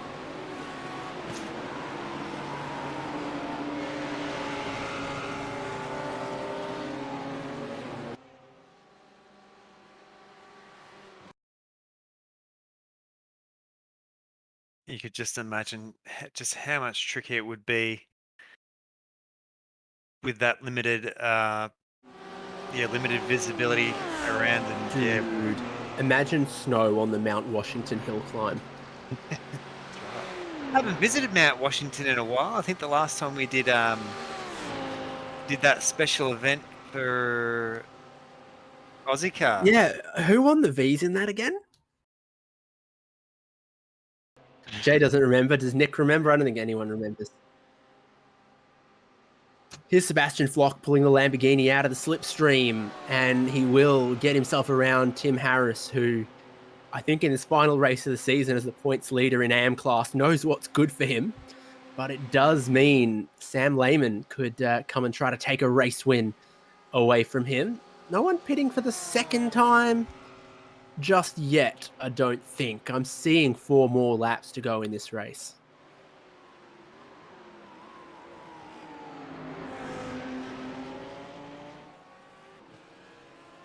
Oh yeah, I elect Lamborghinis, Brookfield and Hen.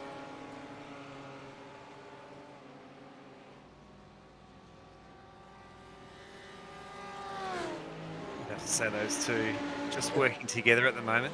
There's Or maybe a suburb not. in Brisbane called Brookfield, but I think the people are more likely to have horses than hens. Maybe they eat the odd horse as well. So we're having a look at Christopher Hen. Again, all of the mid-engine cars have looked a really challenging drive. And so here we go. Get a little bit of the curb, bouncy, bouncy, bouncy. And then get a little more.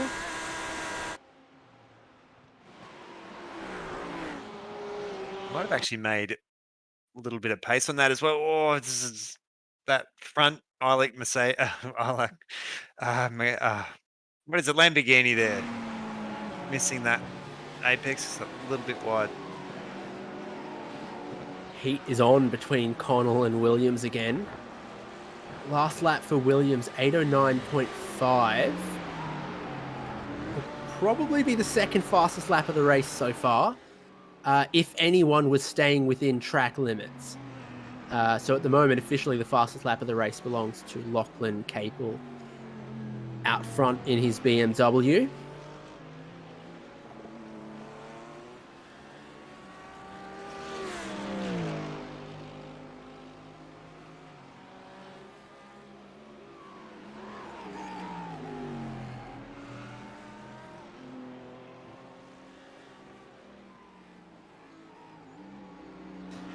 John Merritt just behind them, and I'm not seeing that tyre gamble paying off for him just yet.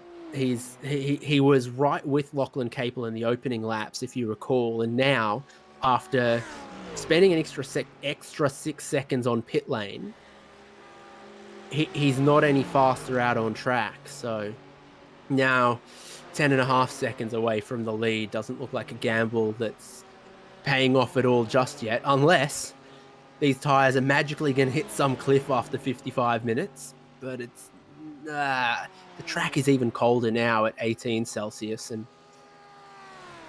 it should be even colder than that if it could do it. And lead battle is on, Nick. Yeah, absolutely there. So Lehman putting that pressure on. He can just almost pace himself at the moment. We've got still quite a bit of time there on the clock.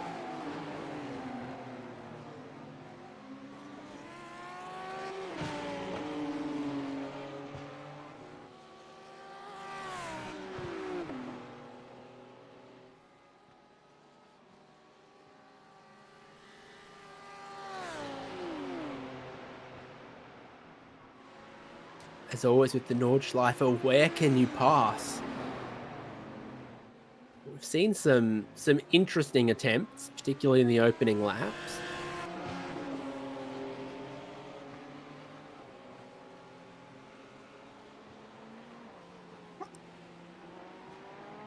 Big wiggle for Harris. The sort of crown of the road exaggerating the instability as they break downhill.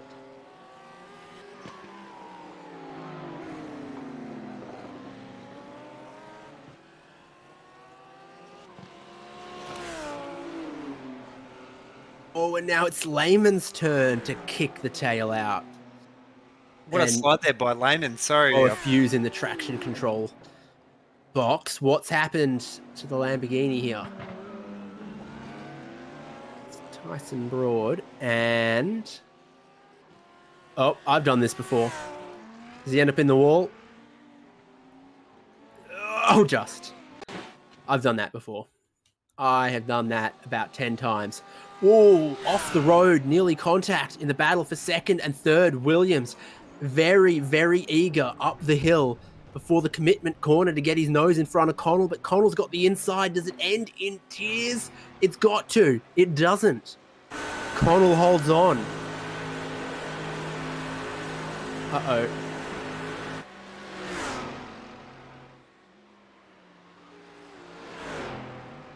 One of those 10-point turns there, unfortunately. Well, Flock was ahead of our AM battlers. He's gone through where Nicky Lauda had a very exciting race, and that's the curb. Oh, your AM leader looking to cement a championship. Would have seen his life flash before his eyes with a Lamborghini broadside as he exited Bergwerk.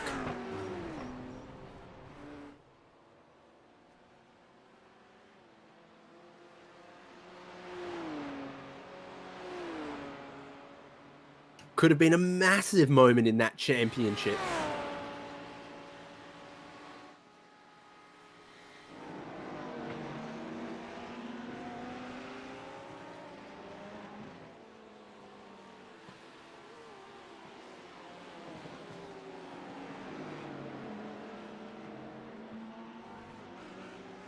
The actual rate of attrition so far has seemed to be pretty strong there. We haven't had, oh geez, we've seen Kobe Williams there. Definitely has that aggressive style though. He's not taking no for an answer. We are going to cut here to a VRS replay because we did see a big puff of grass a little bit earlier. The two very hard races. Oh, that is wide at the ice curve for Jeff Connell. And he knows it. But he's still in front. Just understeers a little bit, as it always wants to do there. The elevation change and the camber of the road kind of gets away from you as the corner goes on. So you always want to take a really late apex. Easier said than done. And that's a moment at a place that you don't want to do it. Connell and Williams, there's nothing in it for second and third place. I think this is an in-lap as well. I think we're going to see another flurry of activity on the pit lane. So what games do you play in this situation?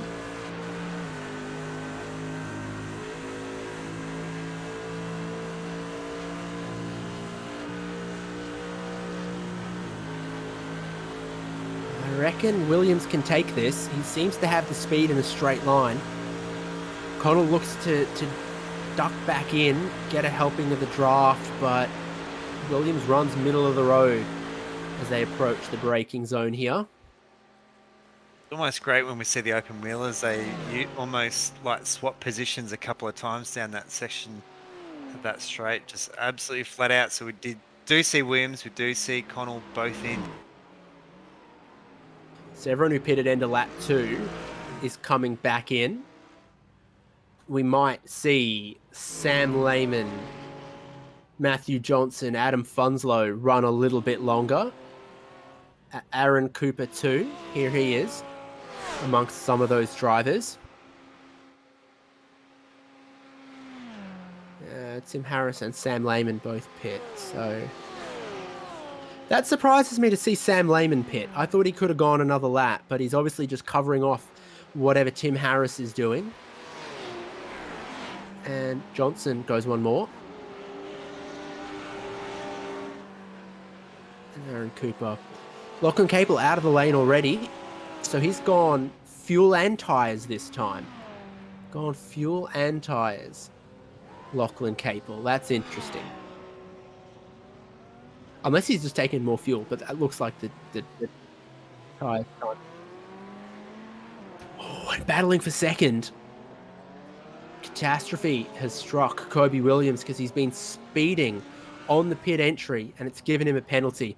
Remember, 60 k's an hour before the yellow cones. Can't see a damn thing on this stupid dash, but that is too quick.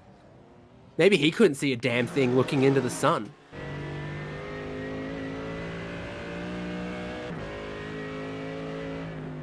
So that is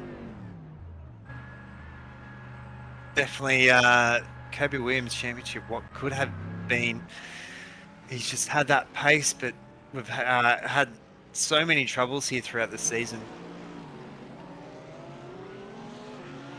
So yeah, when he's on song, no, absolutely untouchable.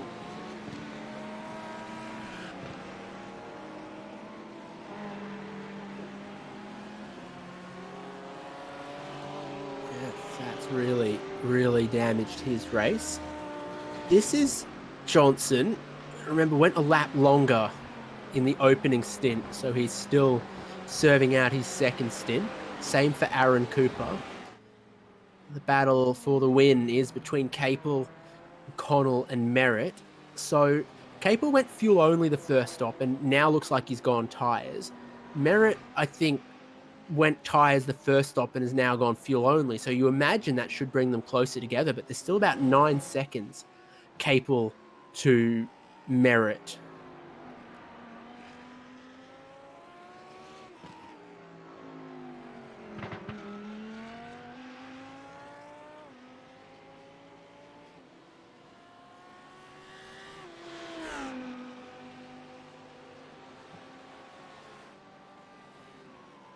Sabina Schmidt's curve, first corner of the Nordschleife.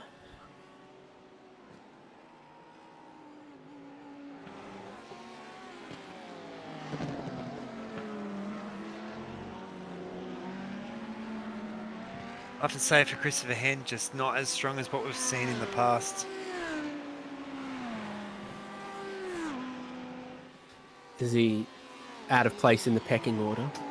I think we'd just be happy to make the end here. We've just seen a few drop out in our. Yeah, we've lost everyone called Dylan. So Shepard and O'Shea, both of their Porsches meeting the wall quite spectacularly.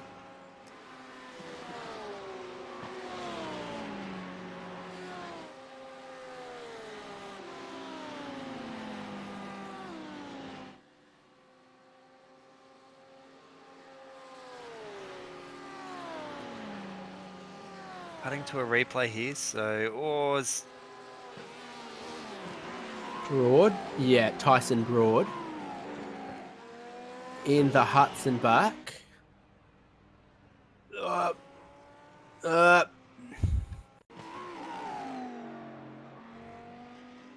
Merely a passenger at that stage, you'd have to say. Car might be more catchable on the pavement, but it certainly is no friendlier with the very tall curbs of the Nordschleife. I guess those curbs are like 30 centimeters tall or something. They're fierce. Jeff Connell's pressing on here, and he's cutting down the lead that Lachlan Capel has. Cooper between them still owes us a final stop. Capel and Connell are going to the end, and 1 plus 1.5 is 2.5. And there is a lot of racing still in this one because they're going to get around to the end of this lap and there will... Ooh, it'll be touch and go, but they might not get the white flag at the end of this lap. Oh, but they... Yeah, no, I don't think they will. So, still got 2 more laps of probably the second longest active racing circuit in the world.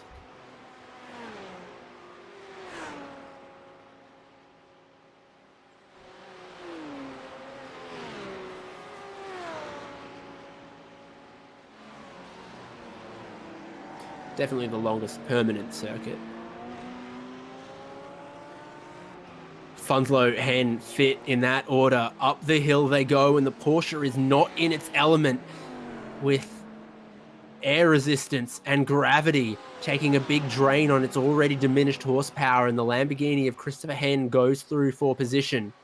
As Luke Fit and then Richard Brookfield closing in all look on.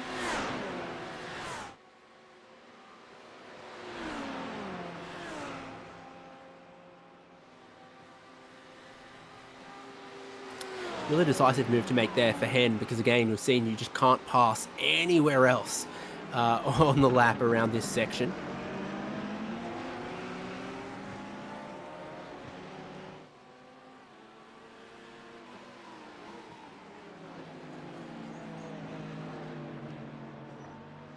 For Matthew Johnson, he has had a drama, and it's the ice curve, and it goes wide. And it's the Armco.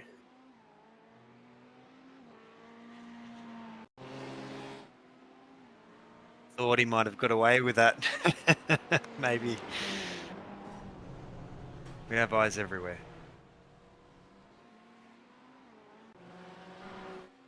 Great battle here.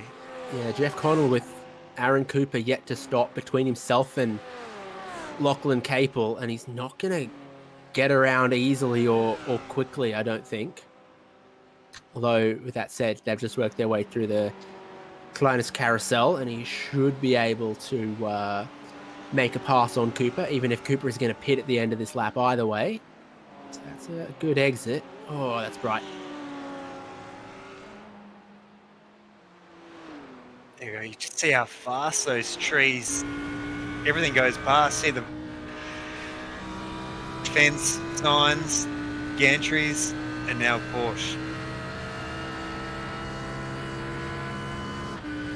Textbook Nordschleife pass there for Jeff Connell. Gets himself up into a net second place, 2 seconds behind Lachlan Capel. They're doing lap times of about 8 minutes 15.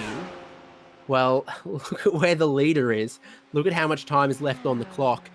We are going to get 2 more laps in this race, which means time's going to run out, and there'll still be 7 minutes of racing to go. Just 40 seconds to the good of making this race go an extra lap.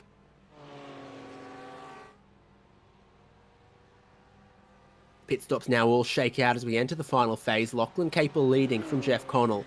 John Merritt here in third. His tyres in a state that'll let him challenge late on. And leading the AM category, Tim Harris, not quite as close with Sam Lehman as he used to be.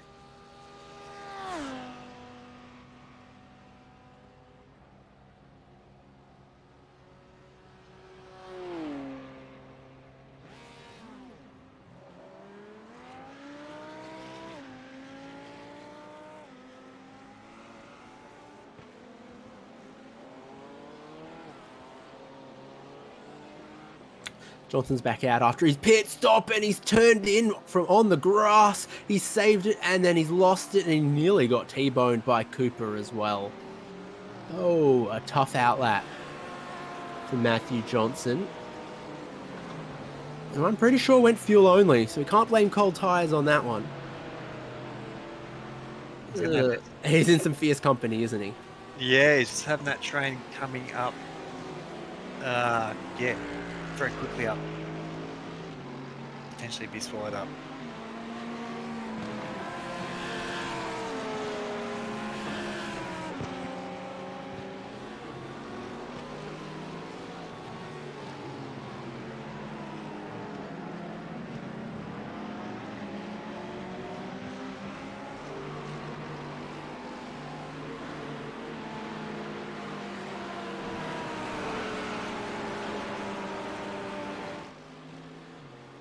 we go. On board at the moment with Luke Fit. Just outside of that top 10 at the moment, but as you can see, these battles though. Look how much that Ferrari does have. Oh, is potentially outbrakes himself. Just making it stick there. It's actually that Oleg Porsche's all kinds of crossed up. What do they say? Possession is 9/10 of the law or something. He got in front. He had the apex. He had the corner. And from that point, even though he got in a little hot, he could park it a bit and try to hold that position as he then come onto the Nordschleife. This is the lead, and it's shrinking. Jeff Connell in his element and at his best. Hunting Lachlan Capel for the lead in the final stint of the final laps. Season 8 of the Simrigs.com Oz Pro-Am Sim Series.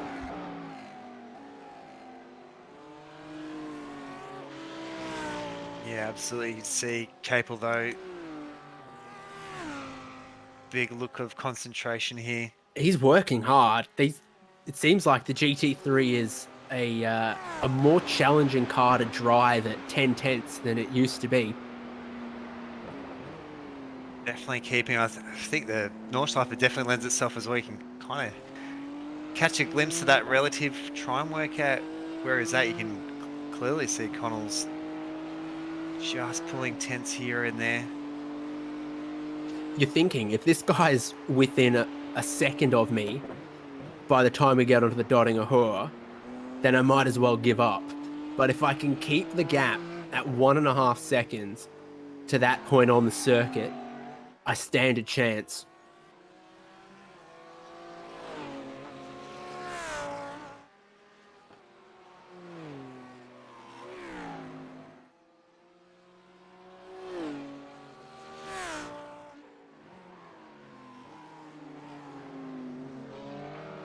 Yeah, almost was in by about 1.1 seconds there. So yeah, these two very much like the piano accordion, back and forwards. You can see that Connell isn't really getting that draft here at the moment. Really needs to dive harder on that brakes there to try and pull that gap in. It's the cornerback there called Verzeif, and I just plugged it into Google Translate, which helpfully tells me it means defensive soaps. I don't know, but this between Fitz and one of the Lamborghinis, maybe Hen. Oh. No! Well, that has got that wheel pointing completely locked up there. Very wise to take that tow hook. Probably going to spend the rest of that session now in that pit box.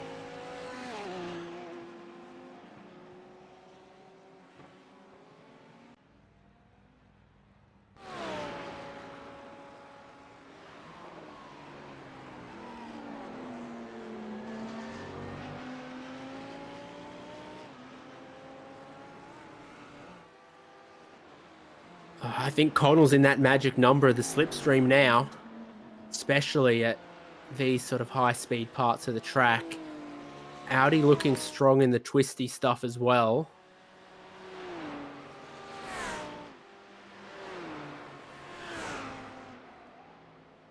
Four apexes of Vipperman. But he's hesitant to ride too much of that flat curb there that you can take some of.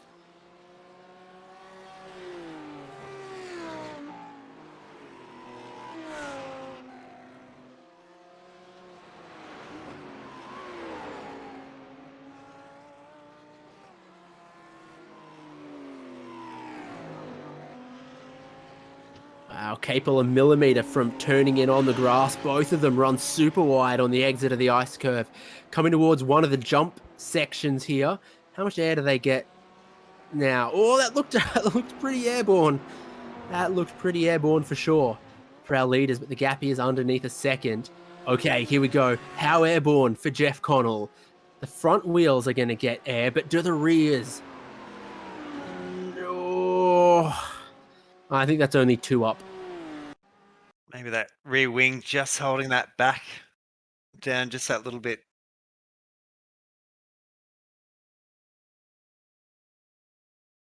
I don't think Jeff Connell's holding back much, though. It's underneath half a second as they're going to come to the part of the circuit where you really got to be that close to challenge. There will be one more lap after this. The white flag yet to be thrown in this race.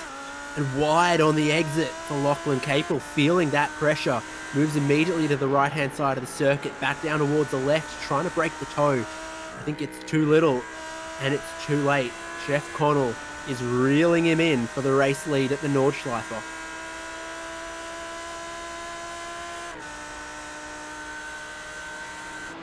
You can see just how quickly that Audi pulls on. You can hear it all the way out on that right side. He's going to try and go that.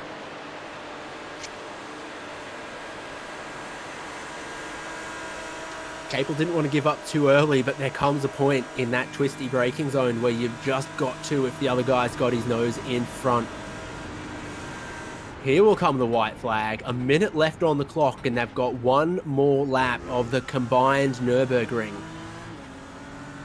Jeff Connell's black Audi looks defensive in towards turn number 1. Capel will try to cross him back over and under, but it's parked on the exit.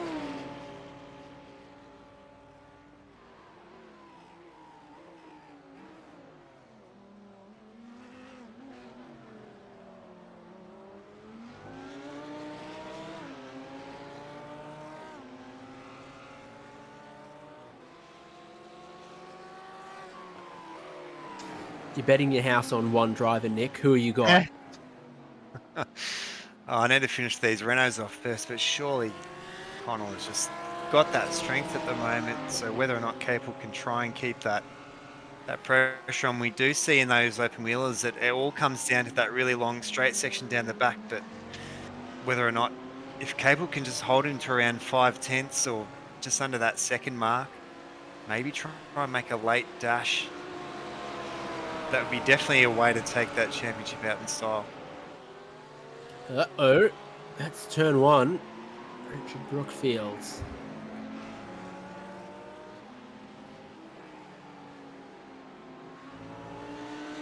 Oh, the rear was already gone, but then that little drop over the curb finished it off. This for the lead. Capel is not giving up. Plenty of parts of the lap still with a strong slipstream to keep him in it. After the Hudson back, you've got the run up towards Flugplatz. You've got the run towards Schwedenkreuz. And of course, many, many races have come down to the Dottinger Hohe on the final lap.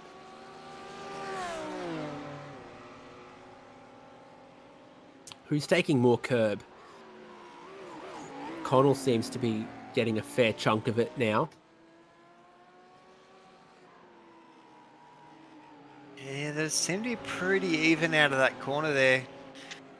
Capel just taking about, or maybe about 1/10 of a second through this fast section. He's going to have that little bit of an assistance of the draft. Yeah, Connell 2 tires in the grass, exit of Flugplatz, but I don't think he lifted. I don't think it's the time for that. 7/10 of a second out of the corner, comes 6th by the next corner.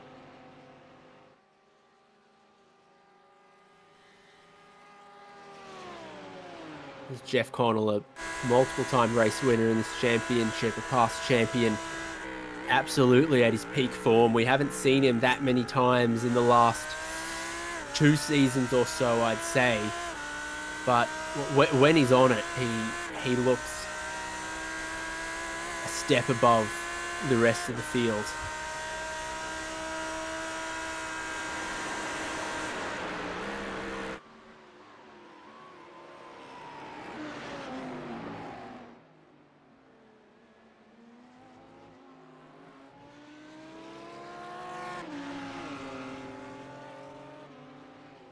You say it's never over in racing, and it's never over until they cross that checkered flag at the Nordschilefe as well. Johnson and Cooper in front of him in the Porsche.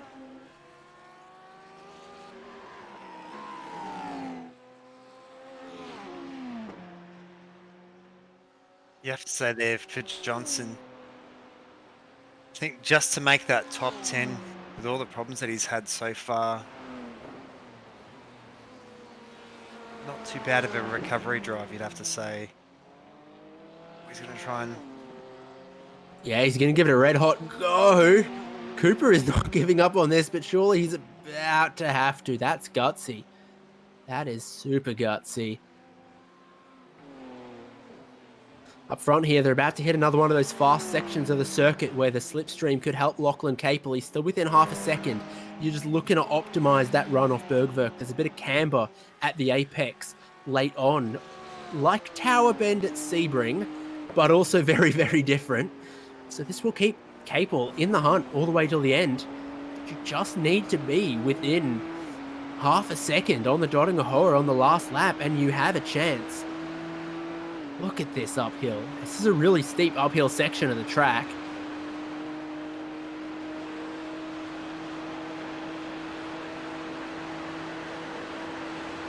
I'm thinking you can move your pawns around however you like here, but I'm planning a checkmate on the Dodingahoa.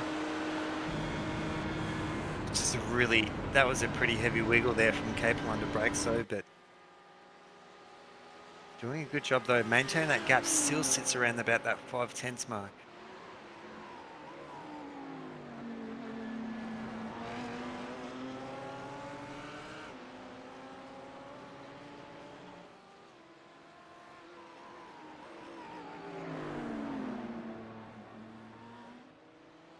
This opera is far from over as Lachlan Capel pushes all of his limits to try to stay with Jeff Connell. Connell's gone wide at the corner at the top of the hill, and the gap goes from 7/10 down to 3/10.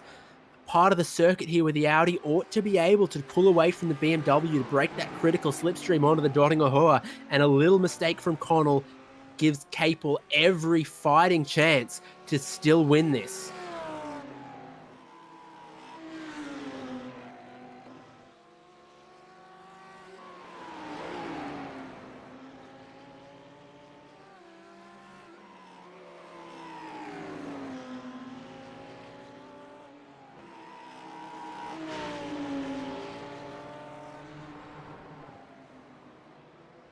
Come on, airtime. Oh, at least two. At least two wheels.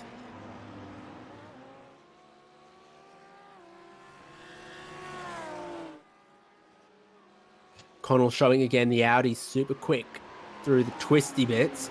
But then we get to these open throttle blasts and the BMW goes with him.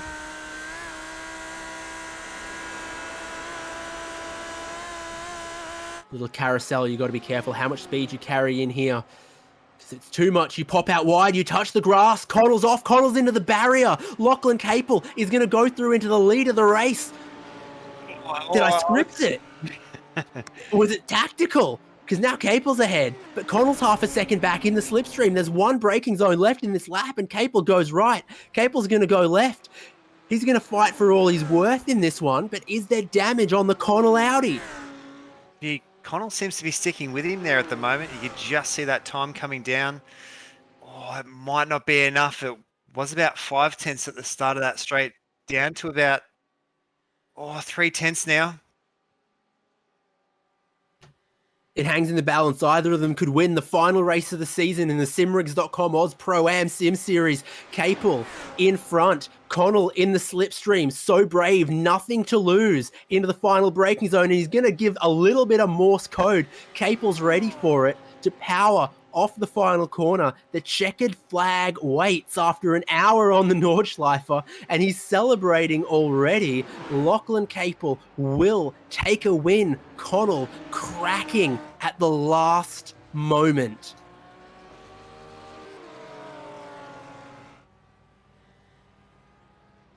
What a race there for that lead.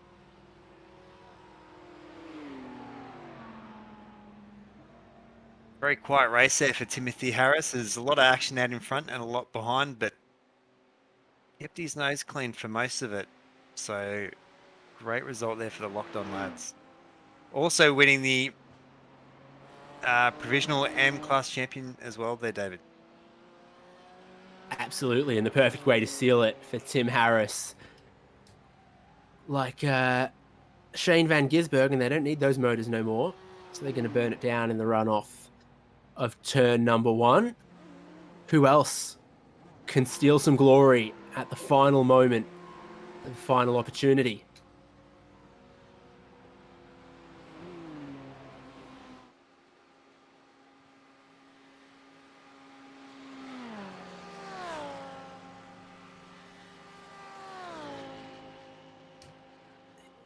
Audi in the Ferrari, Brookfield in the Lamborghini aren't going to swap before the end. There's Flock in his Lamborghini just behind them.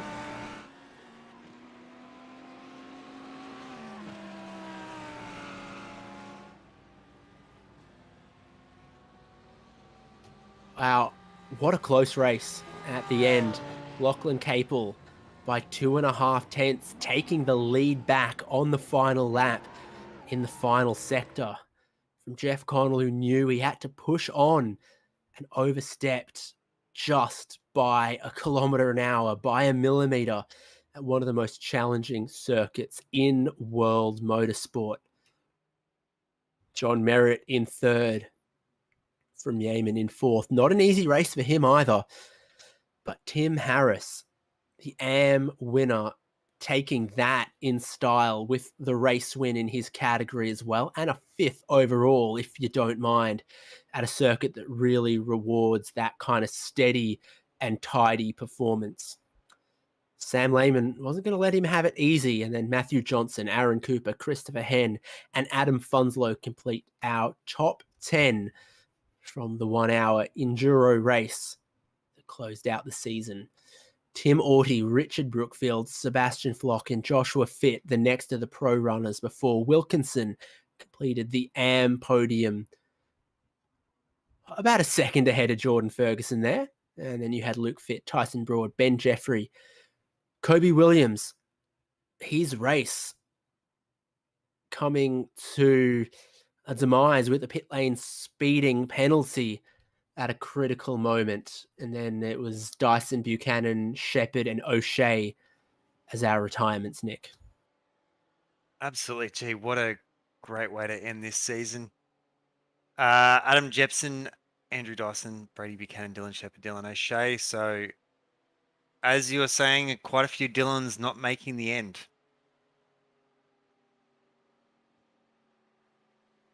We'll see here I think this is winner, Lachlan Capel, and he joins us now.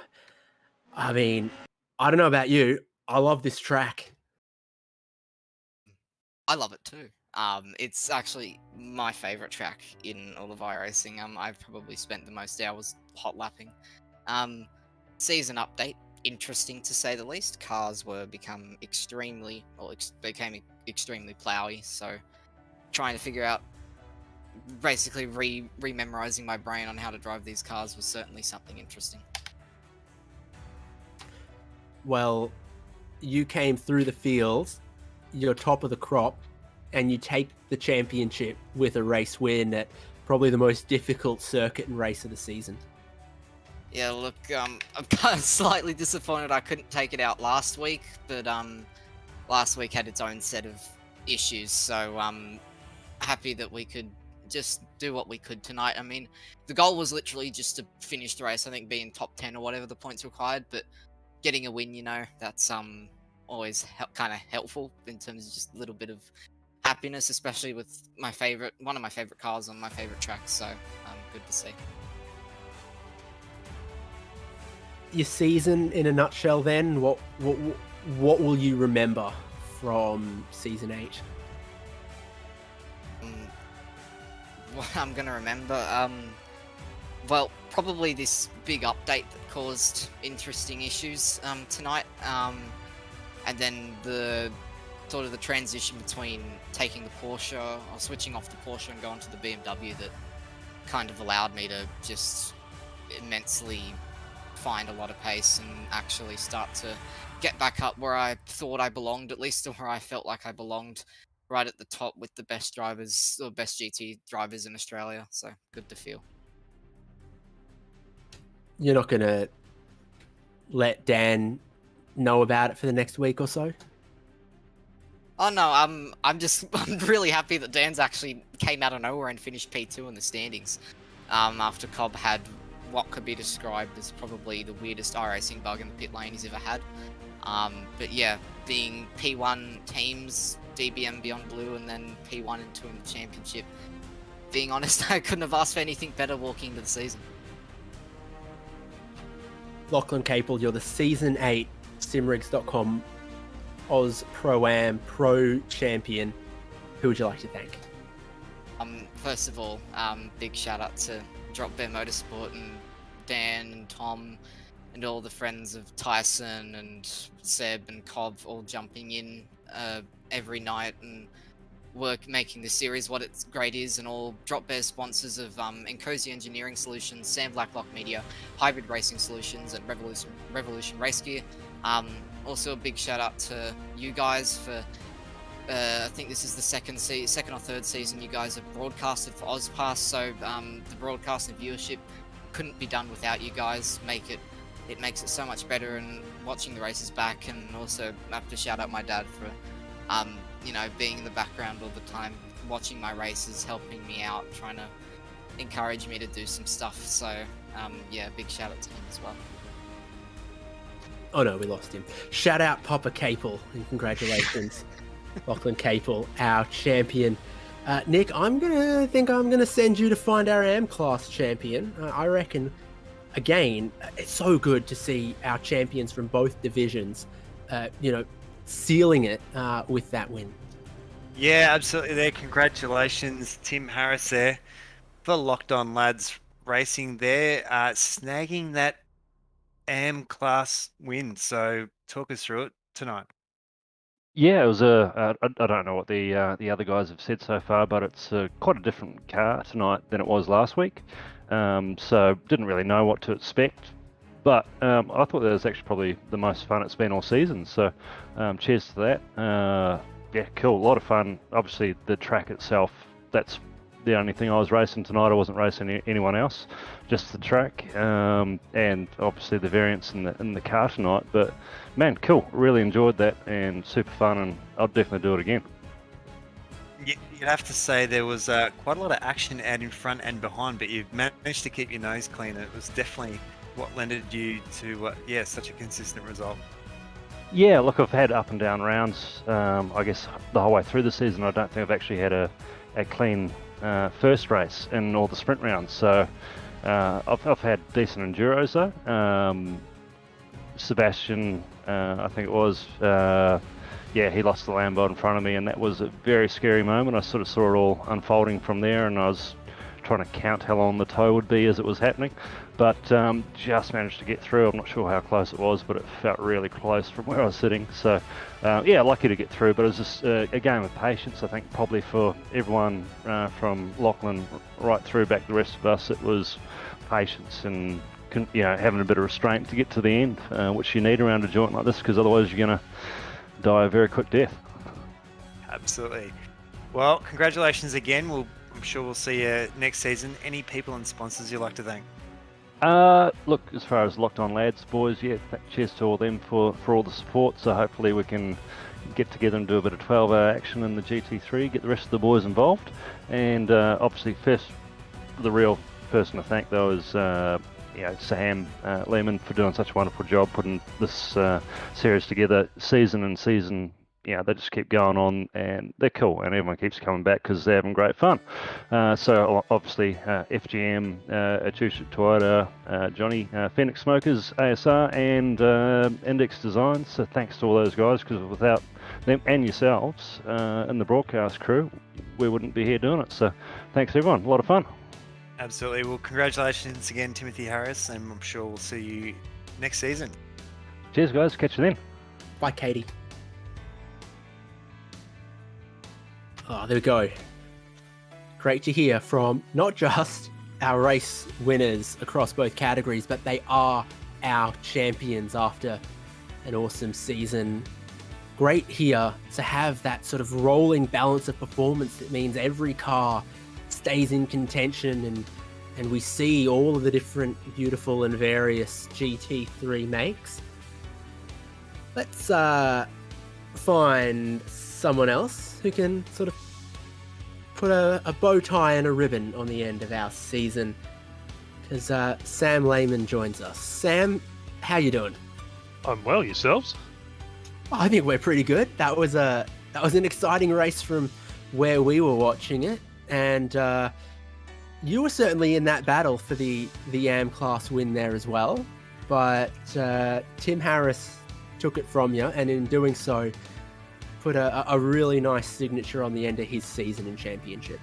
Yeah, he certainly did, and we were just having a little bit of a chat in the green room about how that went about. And I think I was sort of running with Tim until that last stint, and I took tyres at that stop, and he didn't. And with this new build, the tyres just take so much to come up, and the track had cooled, and I just hemorrhaged time from then on in. So fair play to him. Let's see if you're better at Simon Says than Simon Mizomo. Can you give us a shuckers? A what? No shuckers? Shuckers? Oh, man, all right. I'm clearly too old for this. That's fine. Have you rated this season 8, by the way? Because I think we've seen some really exciting racing, and it's just so good to not have a GT3 championship end up as a Porsche Cup. Yeah, and look, that just comes down to the way we run our balance of performance, and that goes back to season 1 when we became the BMW Z4 Cup, and the discussion was, well, how do we stop that from happening? And the balance of performance was born, and we continue to refine it, but ultimately we do get these really, really good mixes of manufacturers, and we keep it interesting. Now, you wouldn't have asked for such a massive GT3 shake-up for the final round. Yeah, it's certainly made things interesting with 2 days to go when you're planning to run a high downforce setup, and then they come out with new ride height restrictions that we weren't expecting for the Nurburgring. So all of a sudden we had to make 6 new, or understand what we needed to do with 6 new setups to make a race work. And thankfully I had a little bit of time off work to make that happen. Otherwise it probably wouldn't have. So it was about 4 hours of work yesterday morning to try and get all these setups up for tonight. If you wanted 5% off at simrigs.com, what code would you put in? Yes, AusProAm. AusProAm in the checkout at simrigs.com. Yeah, that was smooth and subtle, right? Like velvet. Well, Sam, congratulations on another great championship. Congratulations on your race tonight as well. And I heard you, but maybe repeat for the people. When can they expect to hear about Season 9? Yeah, so AusPass will be back. We'll have a little summer break now and take a deep breath, relax, think about what next year is going to look like. But certainly come February, be looking for announcements because AusPass will be back and bigger than ever. We had, I think, I'd have to do a final count, but I think we did actually hit 120 drivers who at some point turned a lap in AusPass this season, which is just mega. That's 2 seasons in a row we'll have hit that number. So, we'll be back and bigger and better than ever in 2023. A lot can still happen between now and then. We'll have a better understanding of these GT3 cars. The AR might get a new lick of paint. There's some new circuits and other licks of paint out there. And what's penciled in that people might tempt people for Season 9? Look, there's a few little things, ideas on the drawing board. Probably nothing even penciled in yet. They're brain farts that need some analysis and some understanding to develop. But I mean, you can bet your bottom dollar we'll have a run at Magny Core. We always like to get a new track in. They've just given Sebring a new lick of paint, and we love Sebring, so we'll probably be back there. And look, there might be some changes coming to Pass 2. We might do things slightly differently there. So, look, we'll put our heads down over January, come up with some really cool concepts, and this is just going to keep getting better. Well, it's been a pleasure to be on this journey with you again for another season, Sam. And if people want to stay in touch, where should they be? Where should they be looking if they want to hear the news first?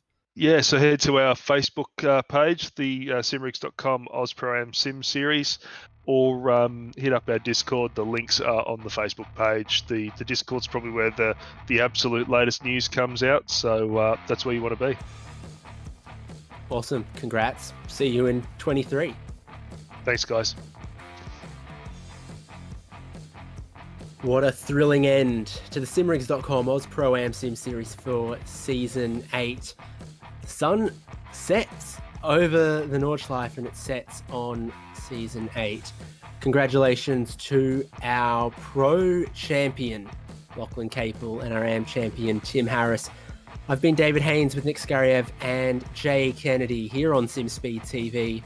Thank you so much for joining us this season, and good night.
So you do like it? I love it, yeah.